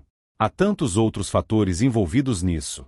Quando se trata dessas coisas, quando soldados russos não confiam em seus oficiais, ou quando não confiam em seu próprio sistema, quando as pessoas saem da prisão, quando não há apoio, quando não há equipamento adequado, e quando a corrupção em todos os lugares e seus comandantes não aparecem, quero dizer, foi aí que os alemães tentaram encontrar novas maneiras de manter a motivação e o moral elevados. E uma dessas maneiras foi, claro, as anfetaminas. Eles davam doses significativas de anfetaminas a todos os tipos de soldados, não apenas aos pilotos, não apenas às tripulações de tanques ou de artilharia. Por quê? E você pode explicar o porquê? Em condições de combate eles podiam ter que ficar acordados por vários dias sem dormir. E o soldado o soldado devia se sentir invencível. Devia sentir aquela descarga, aquela onda de energia. Devia ser mais rápido que o inimigo, porque tudo se resumia ao tempo. E quando o infame, ou famoso, Rommel avançava pela França em certo ponto de sua carreira, havia uma espécie de competição entre os oficiais. Quem chegaria primeiro? Quem seria mais rápido? Mais rápido, mais rápido, mais rápido. Ele estava no grupo Panzer de Guderian e era o comandante da 7ª Divisão Panzer. Eles foram os primeiros a alcançar o Canal da Mancha. Em determinado momento, Rommel começou a agir de forma um pouco irracional. Estava rápido demais e perdeu contato com os que vinham atrás. Estava se metendo em apuros na França porque era rápido demais. E quando as pessoas viam Rommel no meio daquilo, à frente de toda a operação, ou quando ele entrava em seu pequeno avião e simplesmente voava sobre o próximo campo de batalha em potencial, e depois na África, ele fazia isso. Sim, ele fazia isso com frequência. E então, claro, a propaganda exagerava sua persona e suas habilidades. Mas ele foi o general favorito de Hitler por um bom tempo. Eles encontraram essas maneiras de manter o moral elevado, fossem pílulas, anfetaminas, propaganda, ou mesmo alguns oficiais que faziam coisas que outros oficiais não fariam necessariamente. Havia a velha guarda, os aristocratas que costumavam ficar mais nos bastidores. E então vieram os novos caras, como Rommel, que se sentiam desconectados da aristocracia. Então ele queria se destacar mais e desafiar a velha guarda. Mas quando se trata do moral das tropas, os russos têm tido um enorme problema com relação ao equipamento. Esses kits individuais de primeiros socorros, quando dizem nosso Orex, esses kits individuais de primeiros socorros praticamente não contêm nada. Um pequeno curativo, uma coisinha aqui e ali. A comida era terrível. A comida estava vencida. O GPS estava desatualizado, ou usavam até GPS ocidental, por assim dizer. É como se tudo fosse ruim. Eles sabem que a elite russa vive em palácios, mas o soldado não recebe nada que seja adequado. A OTAN, claro, fez questão de motivar os ucranianos dando a eles um monte de equipamentos de ponta. Os ucranianos têm o que há de mais moderno em equipamento de combate, roupas especializadas, mochilas de alta qualidade, e assim por diante. E a comida? Vi vídeos em que as tropas mostravam o que estavam recebendo, e era realmente muito boa. Quem entende algo sobre guerra sabe que faz toda a diferença ter boas rações. Claro, se você tem boas rações, você ganha um café decente, ganha café decente ou café instantâneo. Uma coisa que o soldado russo não tem. Estávamos mostrando quão ruim era. Sua história sobre os oficiais russos na guerra da Ucrânia, como abandonam os homens e os deixam morrer, não coordenam entre si e parecem não se importar. Quem sabe quanto de bebida está envolvido nisso? Mas o oficial alemão na Segunda Guerra Mundial, esse corpo de oficiais, esses caras permaneciam com os homens, e estavam na linha de frente. Havia muitos como Rommel, que tinham sido tenentes e capitães na Primeira Guerra Mundial, e que tinham muita experiência de combate. O exército alemão tinha esses caras voltados para o condicionamento físico. Estavam à frente, mostrando o exemplo. Rommel era um comandante de divisão. Ele era um general comandando uma divisão, e quando sua divisão se metia em apuros, adivinhe, ele estava lá na hora. Isso era muito típico dos comandantes de divisão alemães, até de comandantes de corpo, onde eles, Rommel, teve os britânicos lançando um contra-ataque contra ele com seus tanques muito pesados. E, na época, os tanques alemães não eram fortes o suficiente para enfrentar aqueles tanques britânicos. Ele virou os canhões antiaéreos alemães, os 88, contra os tanques britânicos, algo muito famoso. E ele pessoalmente foi até aquela unidade dos 88 para mostrar. Estava mirando em cada um, ia de canhão em canhão mostrando como mirar. Havia franco-atiradores franceses por perto, abatendo as equipes de artilheiros que estavam ao alcance, e os homens caíam ao redor de Rommel. Rommel mirava calmamente, destruindo tanques britânicos. Isso estava nas memórias. Li as memórias do chefe da unidade de reconhecimento dele. A unidade de reconhecimento de Rommel testemunhou isso e escreveu sobre o ocorrido, e ele tinha enorme admiração. É aí que Rommel, e muitos desses comandantes alemães, e Rommel não foi o único comandante. Há um livro tremendo sobre o 48º Corpo Panzer na Frente Oriental, escrito pelos comandantes. Acho que foi Van Mellon, esqueci o nome do outro. Eles escreveram, isso soa familiar, acho que o livro se chama Panzer Corps. O 48º Corpo Panzer era basicamente composto por 3 divisões, geralmente 2 divisões Panzer ou uma divisão Panzer e 2 divisões Panzer Grenadier. Essa formação combateu os russos por toda a extensão da Rússia, e é uma história extraordinária que eles contam. Esses 2 oficiais, mais tarde, ajudaram a treinar generais americanos na OTAN. Acho que, em 1980, os 2 apareceram em um jogo de guerra no quartel-general da OTAN. Há um artigo online, e acredito que ainda se possa encontrar, explicando o que eles fizeram, como mostraram aos americanos as táticas que usaram contra os soviéticos na Segunda Guerra Mundial. Eles jogaram um jogo de guerra e superaram o comandante americano. Os comandantes americanos agradeceram e disseram que realmente aprenderam muito. Os americanos aprenderam bastante com aqueles antigos generais alemães que lutaram na Frente Oriental, porque os americanos teriam que lutar contra os soviéticos se estes atravessassem o Fulda Gap nas décadas de 1970 ou 1980. Hoje em dia, chamam esses norte-coreanos na Ucrânia. Até agora se fala de cerca de 13 a 15 mil norte-coreanos comunistas efetivos na Ucrânia, de viajantes do tempo, porque ainda lutam como se fosse há décadas. As ondas coreanas, como as ondas humanas. Parece algo tão estranho e ultrapassado. Claro, se isso for ampliado, torna-se um problema significativo. Essas ondas humanas, sabe, eu conheci um coronel americano, o Coronel Jensen. Ele era o coronel regimental do 7º Regimento do Exército dos Estados Unidos e escreveu um grande livro, se você quiser ler uma história de guerra fantástica. O livro dele se chama, acho, Blood Snow ou Blood in the Snow, e ele escreveu como suas memórias da Guerra da Coreia. Eu o tenho aqui, e tive o privilégio de ser seu amigo. Ele era cirurgião de serviço regimental, e sua unidade ficou cercada quando os chineses atravessaram o Rio Amarelo e atacaram de surpresa as forças da ONU sob o comando do general Douglas MacArthur. Acho que em novembro ou dezembro de 1950. Não lembro as datas exatas, mas eles ficaram cercados e tiveram que recuar por um mar de chineses, formando um ouriço regimental, recuando dia após dia, cavando trincheiras onde precisavam permanecer, sendo abastecidos por helicópteros e tendo seus feridos evacuados. Foi um dos primeiros usos de helicópteros, e uma história tremenda. Mas as tropas chinesas, e é assim que os norte-coreanos foram treinados de forma semelhante, atacavam em ondas humanas. Eles ouviam os apitos ou os clarins chineses, e eram imensas ondas humanas de soldados chineses com fuzis de ferrolho, apoiados por morteiros. Os morteiros chineses não tinham base. Usavam as costas de um homem como suporte. Colocavam um morteiro nas costas de um soldado, e você sabe como o cano do morteiro esquentava. Não sei se colocavam algum tipo de acolchoamento para o homem não se queimar, mas eles eram bombardeados por morteiros, que dilaceravam qualquer um que não estivesse abrigado, e então avançavam contra as metralhadoras. Ele contou que certa vez precisou operar soldados feridos em pé, dentro de um barracão, onde os estilhaços podiam atingi-lo, e teve que rezar para que suas mãos não tremessem, para poder operar aqueles soldados americanos feridos. Mas houve um momento em que ele achou que estavam perdidos. Os chineses simplesmente estavam dominando suas defesas, e por algum motivo, e ele não sabia qual, estavam prestes a ser tomados quando ouviram o toque de clarim ou os apitos ordenando a retirada. Ele disse, meu Deus, seja lá quem fosse o comandante chinês, cometeu um erro. Eles os tinham nas mãos. Mas é uma história impressionante, e foi assim que lutaram na Guerra da Coreia, e por isso os chineses perderam 1 milhão de homens. Digo, os Estados Unidos perderam cerca de 50 e tantos mil mortos na Guerra da Coreia. Os chineses perderam cerca de 1 milhão de mortos, segundo alguns acreditam, e os norte-coreanos também sofreram perdas tremendas.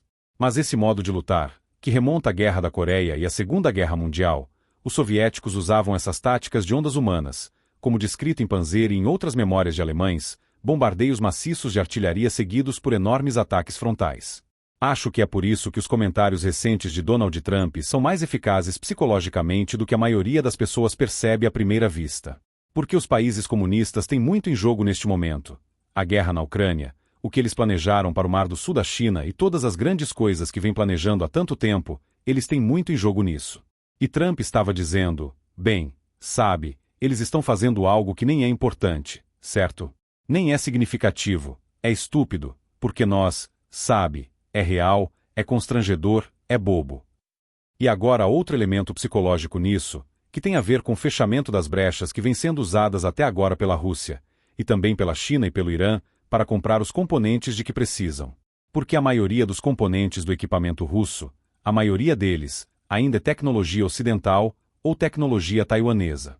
Então eles precisam comprar todas essas peças e componentes, e não podiam mais comprá-los oficialmente, então tiveram que encontrar formas de contornar isso. E esse foi um movimento calculado por parte dos países da OTAN. Eles sabiam que os russos usariam brechas e subterfúgios, começariam a reclassificar petroleiros, redirecionar embarques e declarar novamente as mercadorias. Mas agora vemos um endurecimento dessas brechas. Há uma matéria recente de André Zakin que diz: a Rússia finalmente vê uma queda acentuada nas importações industriais restritas que sustentavam seu complexo militar industrial. Uma análise feita pelo The Insider, com base em dados aduaneiros, mostra que, em 2024, a Rússia importou 7,7 bilhões de dólares em bens industriais, contra 11 bilhões no ano anterior, com algumas categorias, especialmente eletrônicos, registrando quedas de até 10 vezes. Mesmo a China, principal fornecedora da Rússia em equipamentos de manufatura, está reduzindo os envios. Ao mesmo tempo, Novas cadeias de suprimento surgiram através dos países mais inesperados, incluindo Gabão, Haiti e a República Democrática do Congo, um país comunista, aliás. Pois é. A Rússia pode ter localmente internalizado a produção ou começado a importar bens sem fazer declarações, mas a tendência geral mostra que uma combinação entre queda de recursos e aumento da fiscalização está enfraquecendo o complexo militar industrial russo. Então, as restrições começaram a surtir efeito, segundo dizem. Deixe-me fazer uma observação aqui. Pode ser uma notícia muito ruim se os chineses estiverem reduzindo o envio de equipamentos militares para a Rússia, porque isso pode significar que a China precisa deles para sua própria expansão militar, o que talvez não seja uma boa notícia para os Estados Unidos. Os russos também estão ampliando sua produção militar doméstica, e eu não acho que tenhamos uma compreensão completa disso. O setor civil deles está sofrendo, e tenho que ser um pouco cético. Sim, os russos estão ficando sem dinheiro, não estão pagando seus trabalhadores em muitos de seus setores, mas os trabalhadores continuam indo trabalhar. Os russos são capazes de suportar privações e fazer coisas que os ocidentais não fariam, então precisamos ter cuidado para não subestimá-los.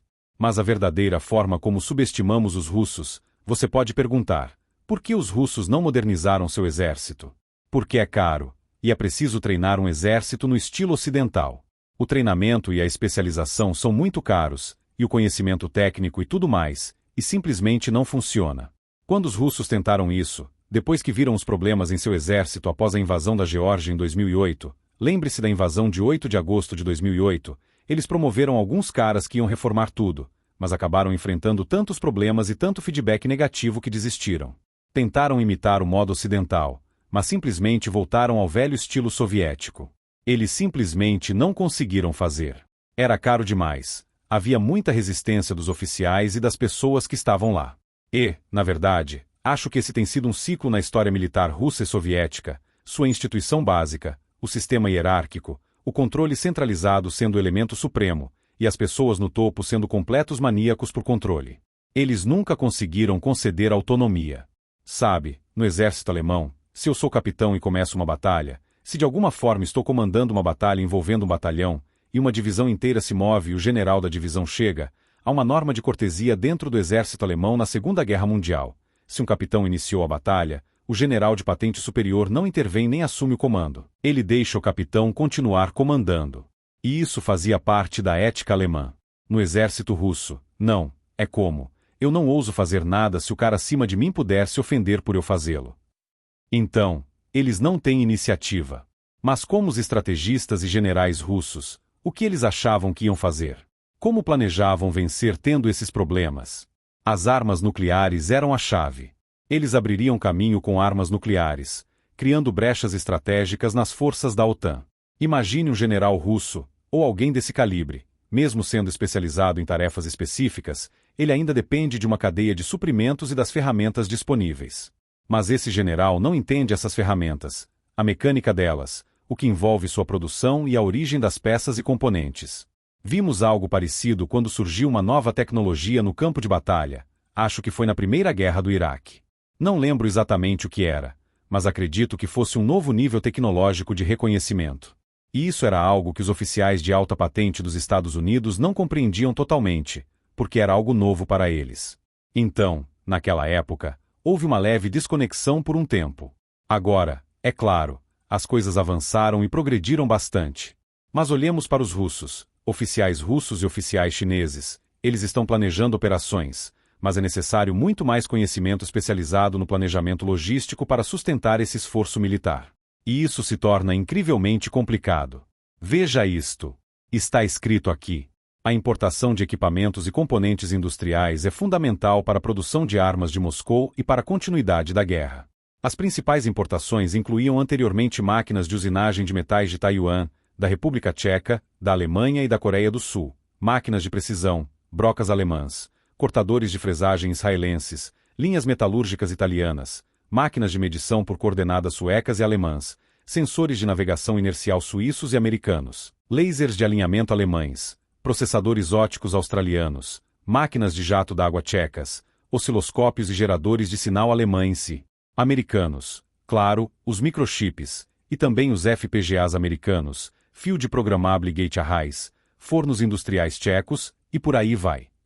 Isso se torna uma tarefa assustadora para os russos manterem o suprimento, e para os chineses manterem as linhas de abastecimento desses produtos. É cada vez mais complexo, e mais complexo, e mais complexo. E se, quero dizer, sobre essa complexidade, vale comentar algo. Quando você começa a observar o que é uma divisão de 13 a 15 mil homens nos exércitos ocidentais, as divisões russas são menores, acredito. A complexidade, se você olhar a tabela de organização e equipamento de uma divisão, é algo extremamente intrincado. Tantos elementos, comunicações, inteligência, os diferentes tipos de unidades, unidades de engenharia, unidades de suprimento, é algo complicado. E agora, veja a questão da educação. No exército americano, um major-general comanda uma divisão. No exército russo, um coronel pode comandar uma divisão ou uma brigada. Nós teríamos um brigadeiro comandando uma brigada, ou um major-general comandando uma divisão. No exército russo, porém, um coronel pode comandar uma divisão.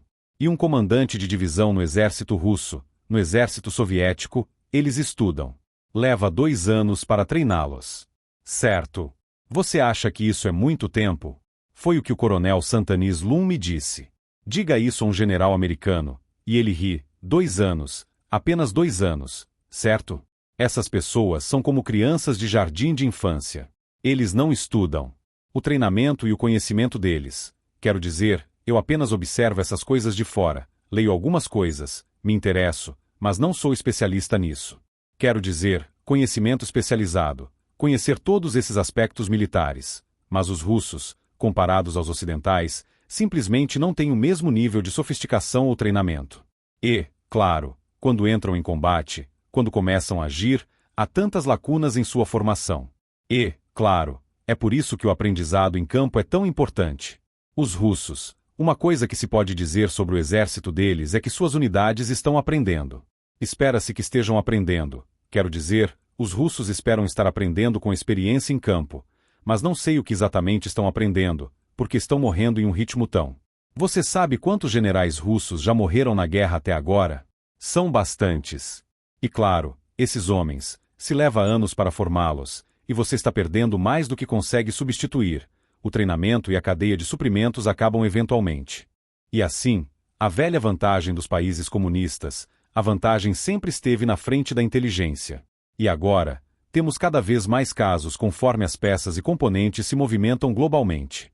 Como acabamos de discutir, algo realmente importante está acontecendo aqui e ali, todas essas questões de suprimentos. E então, temos os comerciantes, temos os espiões, que podem alterar vantagens e desvantagens, e mudar uma dinâmica de poder agora. E as coisas começam a esquentar em uma escala maior. Há tantos exemplos disso. Aqui vai um exemplo recente. Um funcionário de inteligência, um funcionário americano de inteligência crítico de Trump, foi acusado de tentar repassar documentos sigilosos a um governo estrangeiro. Um funcionário da Agência de Inteligência de Defesa, DIA, foi acusado disso.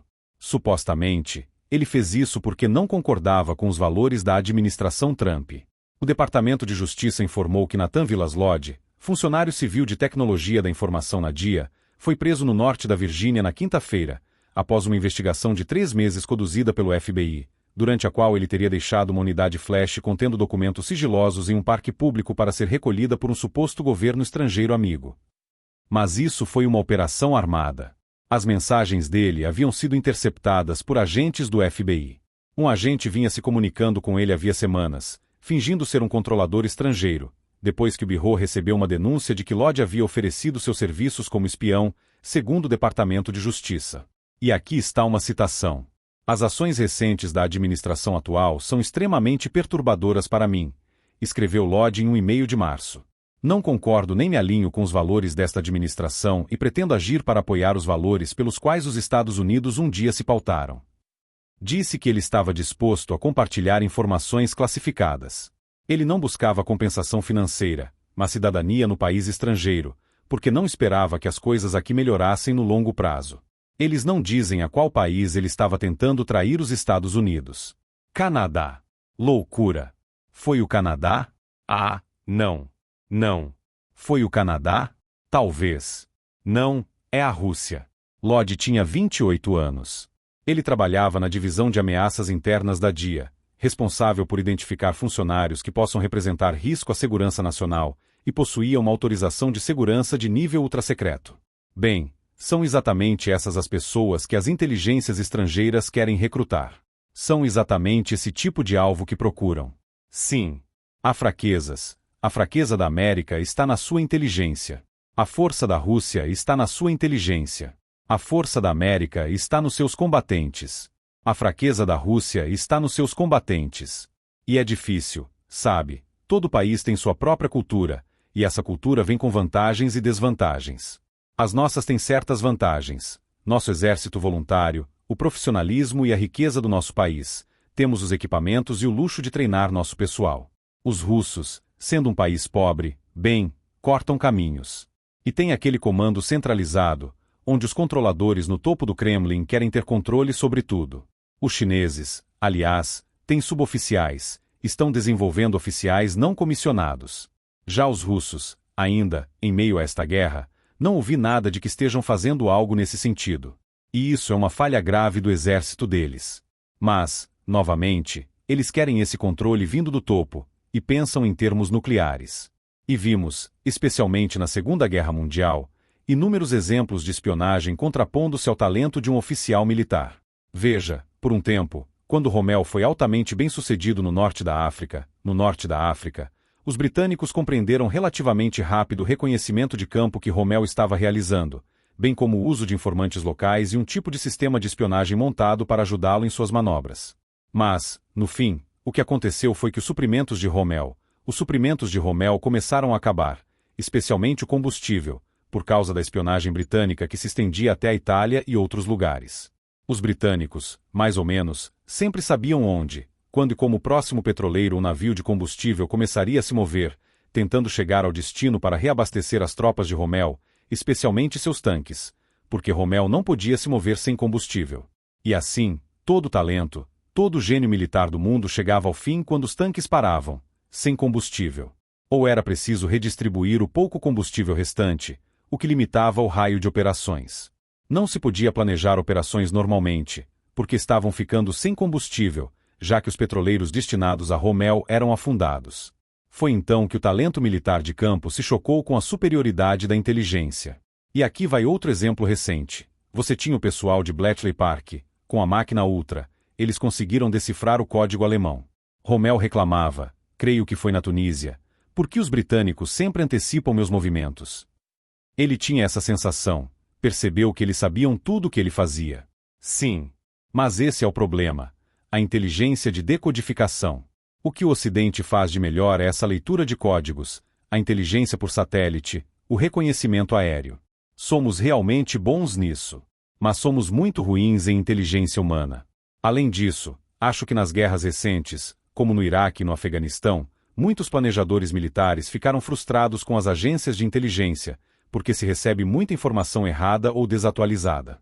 Quando você tenta obter fontes locais e informantes, quer que eles observem movimentos, onde a munição está armazenada, onde algo está sendo preparado, e isso acontece com tanta frequência que o comando militar decide realizar uma operação. Vamos entrar nessas casas, nessas áreas, nesses complexos, e fazer buscas. E então os soldados arrombam portas e não encontram o que procuravam. E virou quase um bordão nesses círculos militares. Bem, a inteligência está sempre errada. Agora, isso é, claro, um exagero. Mas eu acho que isso teve alguma influência, talvez, sobre vários oficiais militares, quando dizem, eu preferiria confiar em imagens de satélite.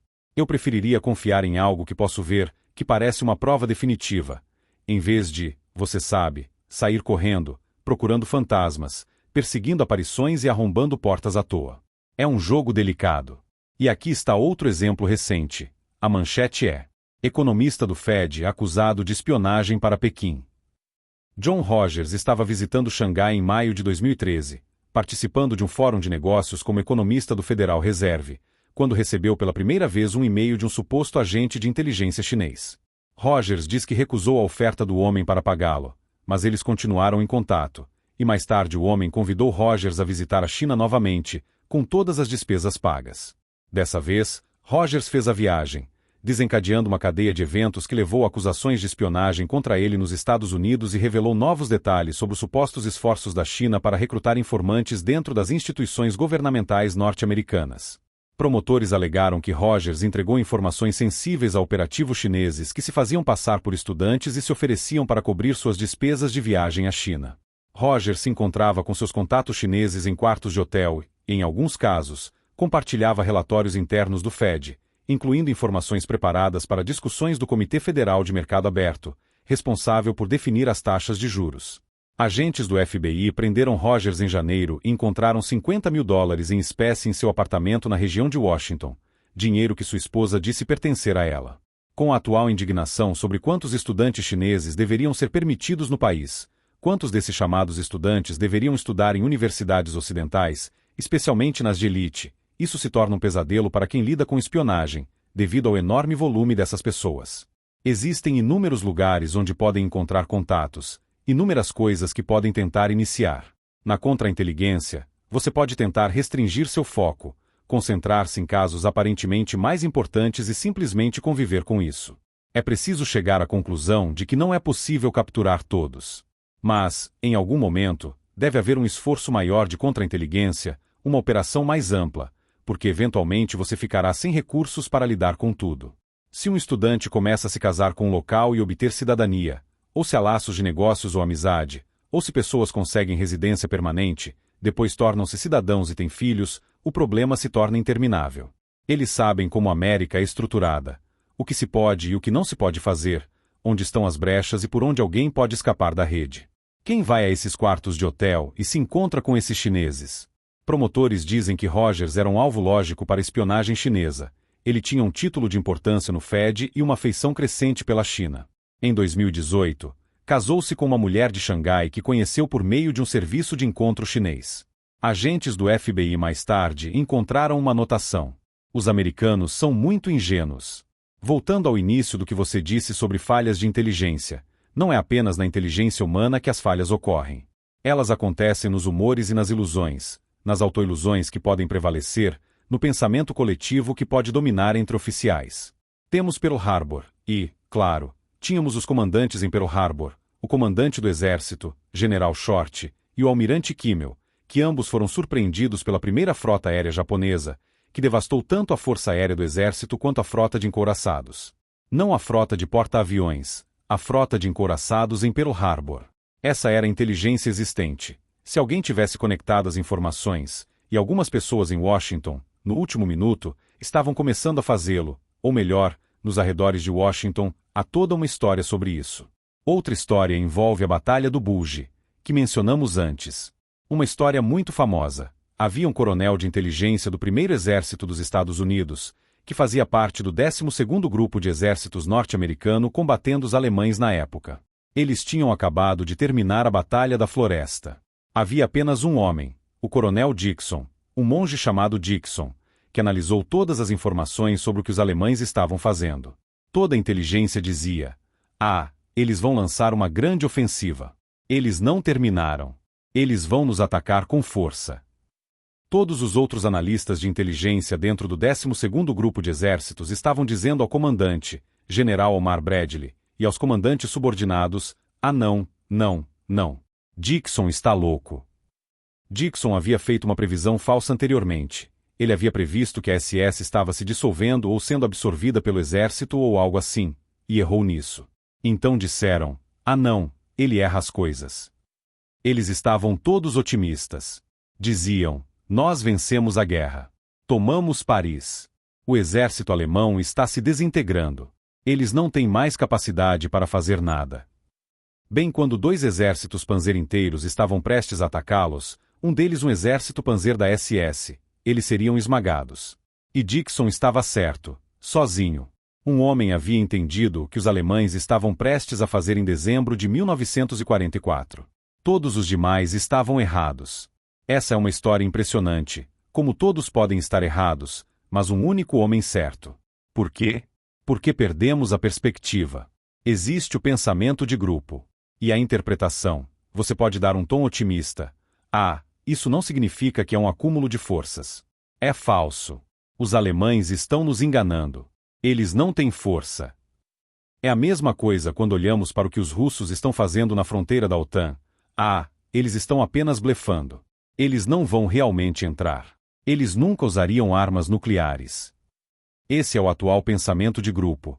Eles nunca usariam armas nucleares. Putin está apenas blefando. Eles não têm mais tanques. Bem, acontece que tem. Acontece que vem construindo toda essa infraestrutura. Acontece que possuem mais unidades aéreas do que pensávamos. Recentemente, Liv Elbarger relatou que as pessoas diziam: "Ah não, todos aqueles bombardeiros russos estacionados perto da Finlândia estão sendo usados como sucata para peças de reposição.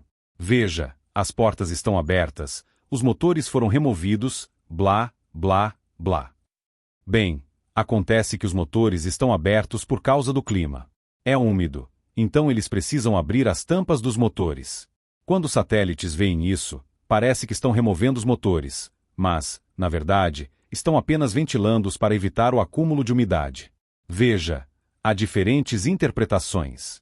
A otimista: eles estão retirando os motores para usar como peças.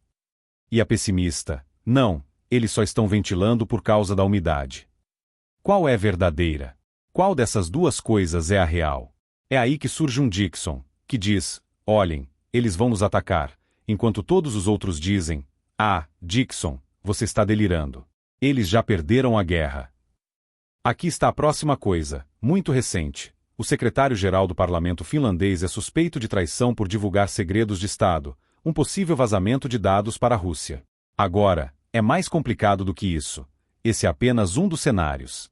Portanto, todos devem ter cautela antes de tirar conclusões. Antti Pelari, secretário-geral do parlamento finlandês, está sob investigação por suspeita de traição. As autoridades suspeitam que Pelari tenha divulgado segredos de Estado. As alegações estão relacionadas ao seu cargo anterior como diretor do Serviço Finlandês de Inteligência e Segurança, SUPO. Em uma publicação na plataforma X, Pelari afirmou que a investigação diz respeito a acusações de que ele não teria agido diante do fato de que ex-funcionários aposentados do SUPO continuavam a ter acesso a dados confidenciais de inteligência. No mínimo, ele é suspeito de negligência. Pelari nega qualquer irregularidade. Essencialmente, estão usando antigos agentes que não têm mais autorização para acessar informações atuais, mas que ainda estão obtendo esse acesso. A questão é: por quê? Há uma boa razão para isso? Uma má razão? Ainda não sabemos. Sim. De acordo com o que descobriremos nas memórias que serão escritas anos depois, não saberemos o que realmente está acontecendo. Segundo a mídia finlandesa, a divisão de contra-inteligência vinha, há anos, utilizando agentes aposentados de forma voluntária para ajudar a administrar a rede de inteligência humana da agência. Esses ex-oficiais coletavam informações sensíveis, incluindo inteligência sobre atividades russas, e as repassavam a agentes ativos. O problema é que os aposentados não tinham autorização oficial para acessar materiais classificados. E houve um ciberataque contra um desses agentes aposentados, mas ainda ativos. Ele estava realizando trabalhos, mas seu sistema foi invadido. Segundo um jornal, o ataque foi realizado por agentes russos, e o computador do aposentado foi comprometido, resultando no vazamento de informações confidenciais para mãos não autorizadas. Pelari foi eleito secretário-geral do parlamento finlandês no fim de 2023 e assumiu o cargo no início de 2024. Talvez houvesse boas intenções por trás disso, talvez tenham pensado: sabemos que o SUPO está infiltrado, mas confiamos nesses aposentados. Confiamos plenamente neles. Confiamos mais neles do que nos atuais, então vamos apenas terceirizar parte do trabalho para os aposentados. Talvez essa fosse a ideia. Mas talvez houvesse intenção maliciosa, ou talvez tenha sido grave negligência. Isso mostra que, no mundo da inteligência, nem tudo é feito segundo o manual, especialmente na Europa. A Europa é um lugar muito reservado e caótico. Quando você tem governos dirigindo serviços de inteligência, e sabemos que partidos políticos aqui são infiltrados por serviços russos, o que se pode fazer? É possível fracassar ou ter sucesso com qualquer estratégia. Você pode fazer tudo conforme o manual, quase nada conforme o manual, ou apenas algumas coisas conforme o manual. É muito difícil. E aqui está outra coisa, sobre as informações mais recentes a respeito da chamada Síndrome de Havana. Novas evidências ligam a unidade de assassinatos da GRU a misteriosos ataques contra oficiais norte-americanos e suas famílias, atingindo as famílias, atingindo o coração do aparato americano e fazendo isso silenciosamente, sem reivindicar autoria nem deixar rastros tradicionais. Isso foi fruto de uma colaboração entre o Insider, os 60 Minutes e a Der Spiegel da Alemanha. A chamada Síndrome de Havana pode ter se originado do uso de armas de energia direcionada. Essas armas podem ser apontadas para pessoas, em seus escritórios, casas ou até mesmo na rua, emitindo radiação eletromagnética ou outros tipos de ondas. Com o tempo, ou até rapidamente, isso pode causar danos ao corpo, especialmente ao cérebro, e torna-se incrivelmente difícil determinar depois o que há de errado com a pessoa. De onde veio o dano? É real? A pessoa é hipocondríaca. Está tentando obter aposentadoria precoce ou benefícios porque não consegue mais trabalhar. Torna-se um grande mistério. Os jornalistas reuniram seus recursos e especializações e concluíram que tudo está ligado à unidade 29.155, um esquadrão de assassinato e sabotagem do GRU, o Serviço de Inteligência Militar de Moscou. Interessante, são os russos novamente. Estamos chegando ao fim, e algumas coisas que quero mencionar aos ouvintes que ficaram conosco até aqui, um pequeno brinde para eles. Então posso te fazer uma pergunta. Acabo de receber uma informação, antes do programa, de uma fonte em Israel. Há um rumor em certos círculos de que um ataque à infraestrutura nuclear do Irã começará na noite de domingo. Estamos gravando isto no sábado, então isso pode ser publicado no domingo, é o que se espera. Pat Hegseth, falando em Singapura, fez uma declaração interessante. Não vamos dourar a pílula. A ameaça que a China representa é real e pode ser iminente. Ele disse que os Estados Unidos apoiarão os países asiáticos contra a China. É claro que essa é uma declaração significativa.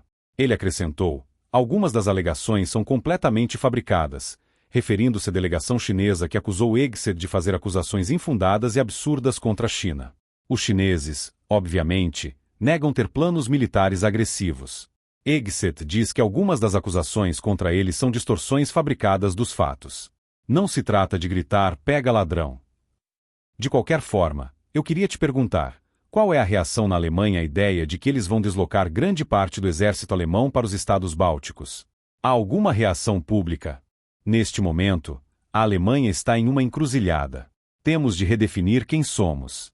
E quando enviamos esses soldados para aquela distância, que não é tão grande assim, ainda é uma grande distância psicológica, porque a ideia de ter combate, desculpe, não entendi. Os alemães, eles realmente não se identificam com isso. Não se identificam.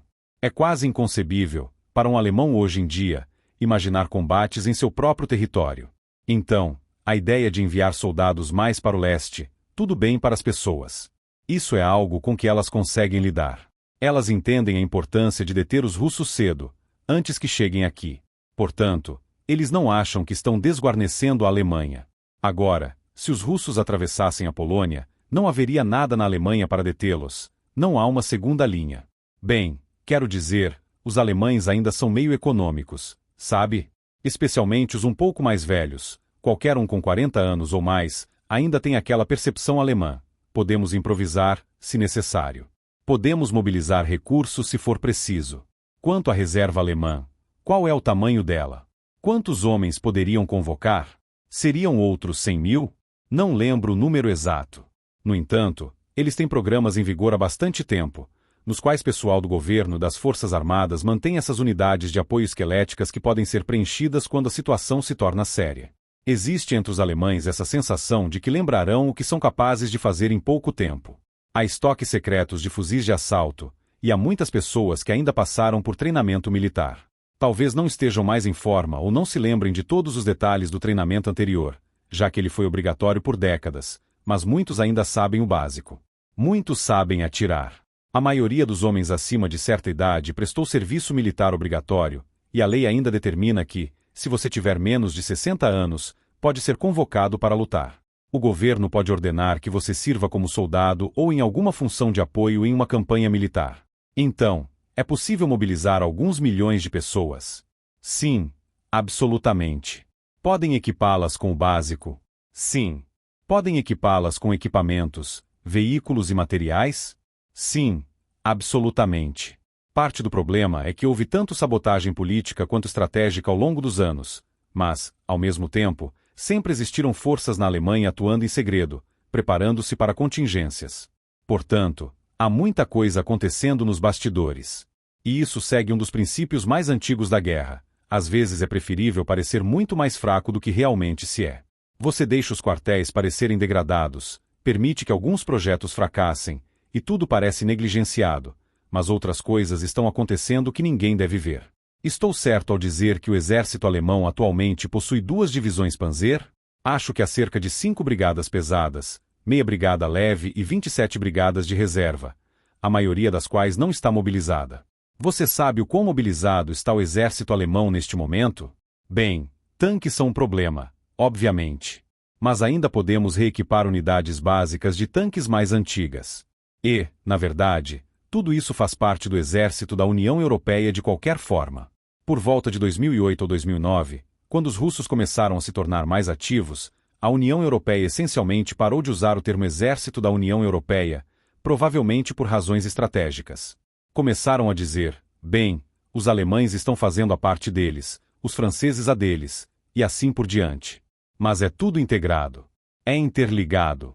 Os alemães farão a parte deles, mas compreenderão, especialmente por meio de anúncios públicos, propaganda e do contexto político geral, que se trata de um esforço europeu.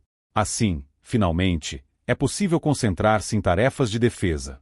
Mas não somos apenas nós, não é apenas a Alemanha agindo sozinha. É um esforço colaborativo, e isso faz uma enorme diferença psicológica. Quero dizer, se é aí que está o jogo, se é aí que, de uma forma estranha, residem a excitação e o propósito, as pessoas vão se reunir em torno disso. Se isso for a nova grande coisa, é nesse momento que homens em todo lugar dirão, quer saber? Eu trabalho em um escritório idiota, fazendo produtos que ninguém realmente precisa, e já faz tanto tempo que sinto que não tenho propósito algum. Quero fazer outra coisa. Acho que muitos homens começariam a treinar ou voltariam a treinar. É uma questão psicológica, uma coisa alemã. Há certas coisas que simplesmente não desaparecem tanto assim com o tempo, ainda estão ali, de certo modo. Acredito que o exército alemão tem a 1ª e a 10ª divisões Panzer. Não sei exatamente como o restante está organizado, mas acho que Wilbarer diz que eles têm 8 brigadas atualmente destacadas, uma nos estados bálticos e 7 prontas para ir para lá. Mas com 27 brigadas de reserva, eu me pergunto, e agora estão falando em conscrição no governo alemão. Eles ainda não sabem bem como anunciar isso. Estão esperando os russos fazerem o próximo movimento, porque assim que os russos fizerem o próximo movimento, invadirem os Bálticos, seja o que for, esse será o momento em que as coisas se encaixarão, quando poderão anunciar um novo serviço militar. Mas sempre há o serviço básico. Se tornar realmente necessário para a sobrevivência, para a segurança, você pode ser convocado, a menos que tenha mais de 60 anos. Mas será que os alemães vão permitir que seu míssil seja usado com alcance limitado, um que possa atingir Moscou a partir da Ucrânia? Eles estão entregando esses mísseis aos ucranianos. Foi por isso que Putin ameaçou Berlim e ameaçou guerra nuclear contra a Alemanha. E isso foi justamente na semana passada, essas ameaças vindas dos russos. Houve alguma reação na Alemanha? Surpreendentemente, isso passou sem grande alarde, o anúncio feito pelos russos ou o contra-anúncio. Os russos ficaram furiosos porque os alemães estão fornecendo esses mísseis. Mas os russos estão sempre furiosos. Veja, é isso. Eles falam em nos atacar com armas nucleares toda semana, e fazem isso há anos seguidos. Sempre é guerra nuclear, guerra nuclear. Em certo ponto, isso se volta contra os próprios interesses russos, porque as pessoas acabam se resignando ao fato de que é o que é. E todo mundo tem um plano, até levar um soco na cara.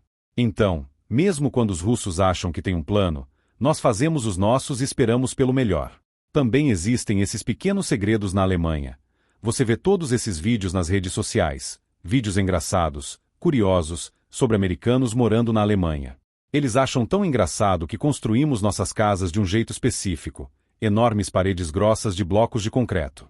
Normalmente não fazemos nossas casas de madeira, o que seria uma forma muito eficiente e interessante de construir. Mas, por algum motivo, construímos nossas casas como bunkers, blocos de concreto gigantes, reforçados com aço, e assim por diante. Há um aspecto de segurança nisso, em termos de guerra urbana, porque os centros das cidades alemãs são o que importa em qualquer cenário de guerra. A guerra urbana fica complicada por causa dessas estruturas de concreto por toda parte, porque há abrigo em todos os lugares. Isso é uma herança da Guerra Fria, quando a Alemanha estava na linha de frente e teria sido atingida primeiro durante as décadas de 1970 e 1980. Foi por isso que começaram a construir assim? Ou foi a experiência da Segunda Guerra Mundial, quando foram bombardeados e tudo que era de madeira queimou?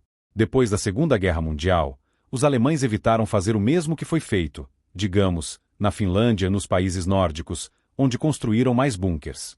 Na Suíça, mais bunkers, bunkers melhores, bunkers para a maior parte da população, e assim por diante. Os alemães diziam: não, não, não estamos fazendo muitos bunkers. Só não queremos chamar tanta atenção. Mas construíam todas essas estruturas, concreto armado, tudo reforçado, e essas enormes garagens subterrâneas e estruturas abaixo do solo. Tudo é superdimensionado. Até este lugar onde eu moro, as paredes são assim. Você está em um porão. Este é um porão.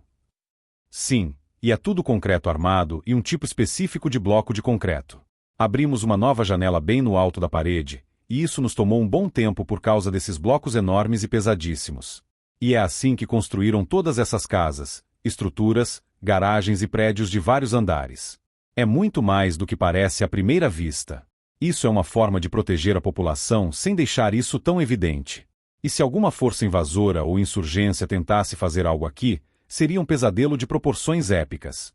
Seria o Stalingrado de outra pessoa desta vez. Por quê? Como lidar com isso? Você pode fazer pequenos buracos em uma parede e montar um ninho de atirador. É tudo IEDS, atiradores, foguetes e javelins, um pesadelo completo.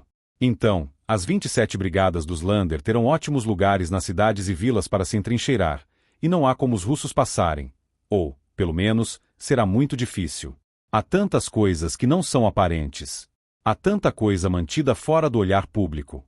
E quando você faz o inimigo ficar confiante demais, ou quando faz mostrar suas cartas, ou se estender demais, bem, esse é o jogo europeu. Já foi jogado antes. Quando Trump diz que Putin é completamente louco por ameaçar a Alemanha e outros países, é bem louco mesmo, não é?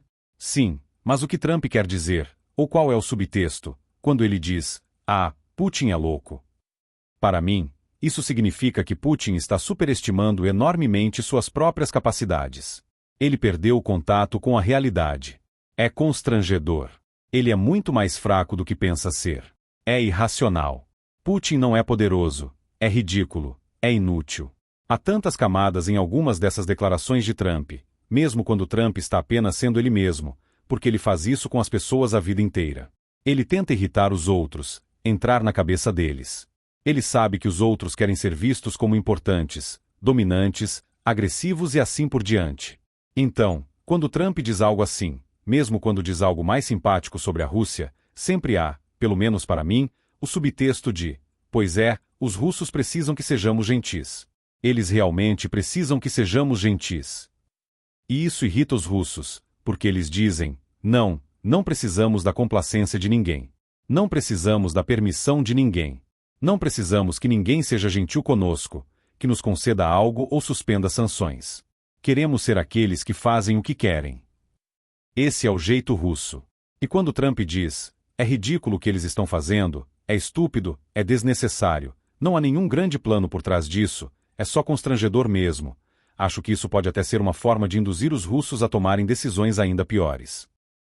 Parece que eles já tomaram várias, e podem piorar as coisas. Eles poderiam destruir a Europa com esse tipo de atitude. De qualquer forma, queria agradecer a todos por estarem conosco. Aqui é Jeff Nikist. Este foi Amigos e Inimigos, uma conversa franca entre eu e Alex Benesch, na Alemanha. Quero agradecer a todos por nos acompanharem e, com sorte, vocês estarão conosco novamente na próxima semana.